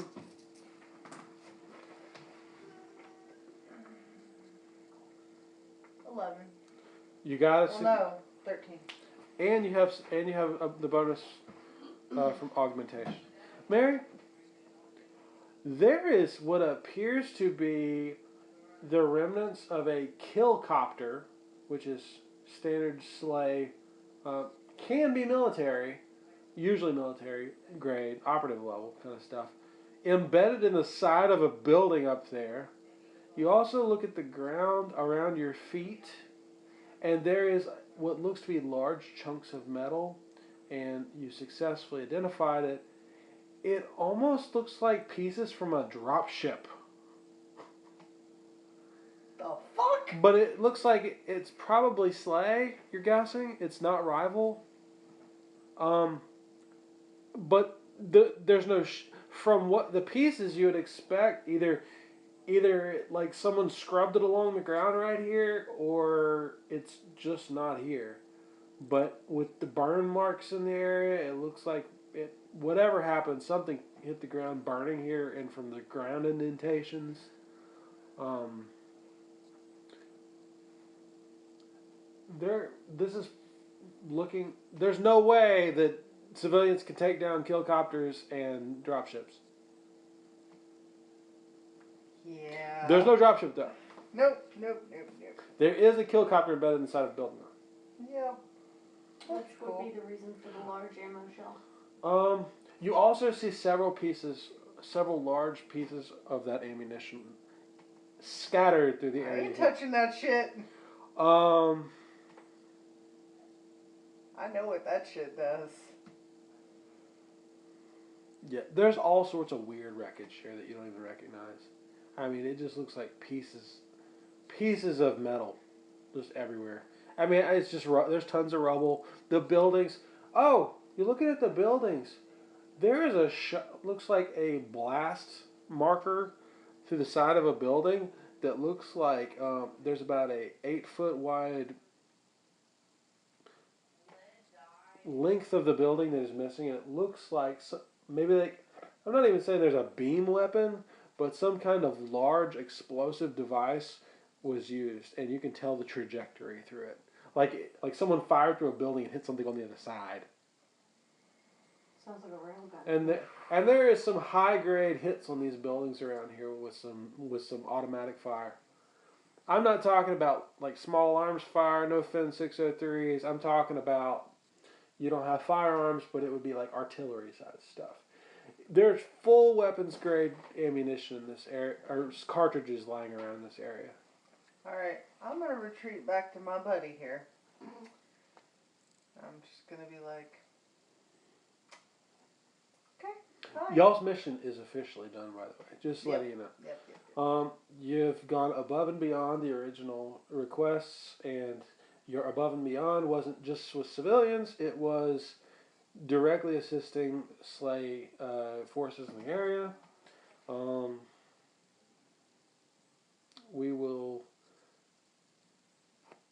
We'll fast forward a little bit of time. Whenever y'all go to turn in your BPN. She has kind of a weird look on her face when she comes back. Oh yeah, there's totally some dude like shackled and tied up, and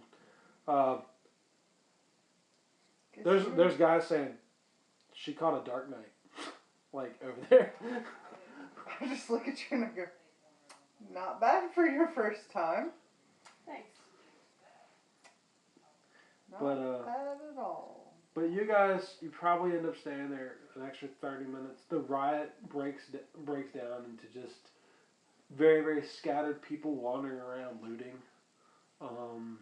There's several buildings that are just irreparably burned. But they can get the fire squad in here now. It looks like it's not spreading much further. The loss of life in this area, though, y'all could estimate is probably pretty high. Oh yeah. A lot higher than you would expect on just some mission. But it was, but the thing is, you really didn't see anything but a riot and a guy in the crowd popping a small arms gun. That's all you really saw out And here. that is exactly what we're telling in the report. I'm not going into detail about what I saw in this movie. Well, and y'all also did, y'all are greeted by some guys who say they represent Cloak Division. They've got SCL, I believe it's going to be 6. Okay. And they do take the custody of the guy who's unconscious from the shivers. They don't tell you good job. They don't give you a pat on the back. That's not what they're there for. They don't do anything like that. They hardly acknowledge your presence. They're there, they pick the guy up, and they leave in an armored personnel carrier that is black.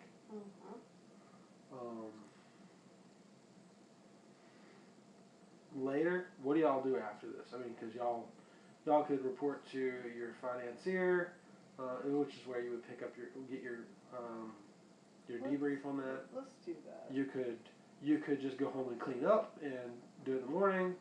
No, we're going to go see our financier. Okay. I'm like, what am I supposed to do with this damn shell that's in my pocket? Did y'all want to turn that into Cluck? Or did y'all want to keep that? We'll turn it. There's plenty of them laying around if you want to. We'll turn it into Cluck. We'll be like, we found that, and I just make it like I don't know, you know. Yeah, I don't even blink an eye. Like, we found that in the sewer. No. Okay. They tag it. They acknowledge that or they hardly acknowledge that you give it to them. There's no thank you. It's okay.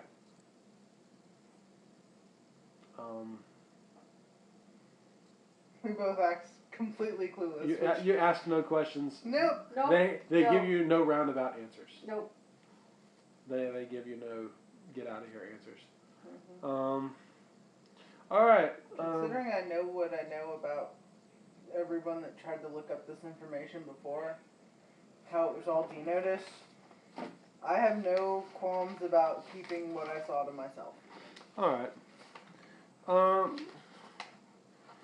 Just to get this going, at some point later in the evening, you guys meet up with Geist. Mm-hmm. Yep. He has you guys meet him up for dinner at a expensive restaurant. You better be paying. Yeah, He's paying. Okay. I don't have it. He has what appears to be some kind of expensive alcoholic beverage bottle. I'm not paying for that. Let's see. I'm just trying to double check.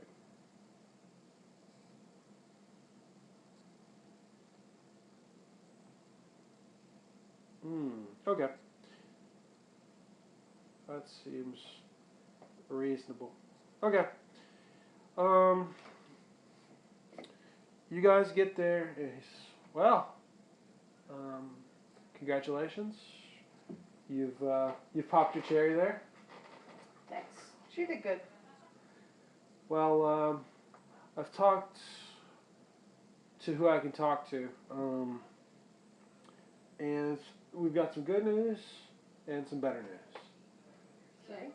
Good news is you've completed your first BPN and you can start working on more lucrative deals. The better news is during my conversations I was able to I was able to upgrade the BPN to a yellow afterwards, which means instead of the 0.1 SCL increase that you were going to be given, you're going to get a plus 0.2. Double what you were getting before. Also, the credit payment per operative has also been increased to 100 credits apiece. Less my fee. How much is that less your fee? The OC, he'd already taken it out before you get paid. Yeah. Yours, you negotiated, I think, was 11%, so he takes 11 out of yours. Yeah. He takes 16 out of hers. So, what you're going to do is, one of the more important things is make sure you put your SCL on the top of your sheet. You are now at SCL 10.2. So it increased. You are what were you before? I'm a 0.4. So you're at 10.6 now. So When what's it technically, called? it's your security clearance level, or SCL. You were a 10, now you're a 10.2. Okay. After when it gets to enough to be the next number, like 11, Yeah. it'll actually go to 10. You'll go to a 10A. Okay. After you finish 10A, you'll go down to a 9. Once you go down to 9, you go to 9A and 9B, and then it expands out from there. The lower it goes, the better. Right. So Mary's getting very close to getting to a 9. Some things that she looks at that would be denoticed for you are not denoticed for her. Right. And that is the trick to things. I did. So, I thought that was pretty successful. Yeah. Do you guys want to keep going from here? Y'all want to do the after party kind of stuff, or? We can do the after party stuff. I was going to end the podcast here. Do y'all have any comments on the game so far? Did y'all have anything you loving liked or it. disliked? I'm enjoying myself. I think Rose definitely showed out. I think you did really well. I think Rose actually did show out. And I think that if she was ever back on the street, that the shivers would definitely. Oh yeah. I'll tell you what. I need y'all to put good rep shivers 1 on your sheet. That seems fair. You have good rep shivers. Only in my day form. What that will equate to is if you do nice things for Right. shivers that it's out of the way, Yeah. you can gain reputation. If you're a dick to shivers, Right. you'll get bad rep shivers, and Right. people they'll when you show up they'll go, oh, those fucking operative cocksuckers. But in this case, y'all went over and above and did a good job. Yeah. Y'all did not fuck with any gangs, even though they were in the area, so you didn't gain any bad or good rep. You could have asked them for help. It's a thing. You can pay them off. You can play with the gangs. They're not bad if you got good rep with them. They're fun. When you kill some gangs, you gain good rep with other gangs sometimes. But was the game any more serious than you had expected, Mary, or was it a little harder, or about the same? I enjoy Slay because it's one of those things where you get to think outside of the box and get rewarded for it. I have certainly had some. Y'all have certainly made interesting choices that I may not have made. I usually go with the more tactical shoot 'em up things. My first thing I thought was I said, well, they're probably going to go over to the shivers, requisition some browbeaters, and just machine gun the crowd, which I ran a similar BPN to this with just regular riot control. That was one of my first missions I ever did. I went over, got the browbeater, and I just hosed the crowd, which is kind of what you're supposed. You can, Right. It works. I've had people get on a loudspeaker and try to change the crowd's mind. At one point, I had a character had a t-shirt cannon, and I shot t-shirts of my squad into the crowd, which had enough velocity to do serious injury to the people they hit. And it was advertising to us because Slay Industries does enjoy that little bit of humor, and you can get good advertising that way. Wow. Usually it's by doing damage to the bad guys. Right. What do you think about your first time playing? Definitely not a bad system. It's easy system. It's easy. Being with 2 dice is much simpler than some of the others I've played. I like how there's not too many numbers to play with. Yeah. What do you think about the dark in the game? Was it very dark? Was it kind of what you expected, or was it? It's not as dark as I expected. Okay. It's like Gotham. Okay. I would take like Gotham and take a step down from Gotham, make it Gotham a little bit darker, and that's what we were tonight. Mm-hmm. Definitely. I'm looking forward to when she slips over and she's not sleeping. Mm-hmm. That's definitely going to be interesting in this setting, because now she has somebody part of her crew that's an alien. Mm-hmm. So definitely. Did I leave you with questions after your mission, or did you want to know things that you don't know? That's one of the things I always like to make sure is if you want to investigate the weird shit that you'll never actually learn about unless you investigate it. Right. Some people just want to know. Some people have to know. Mary is shaking her head yes. Rose is not one of those people. And that can be an asset like you don't believe. Rose is not one of those people. But it can also be horrible. It can also be bad for you. Right. Well, no, because if you don't look for clues, then you can't get a hold of leads that you need. But yeah, Rose is not one of those people. Now I'm sure when she switches over and she's no longer sleeping, then she'll probably ask tons of questions. Yeah. Because the part of your character concepts includes, Mary knows already, a fair amount of disloyalty. Yeah. Which is completely fine.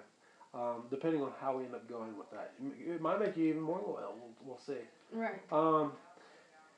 But face value, we got to include some of Mary's cultist stuff in there a little bit. Some mysticism. And gotta love Ed powers, psychic powers. I thought you used them very, very well. And I'm going to go ahead and cut this off right here. Like I said, I thought that was good. And we got 3 hours. So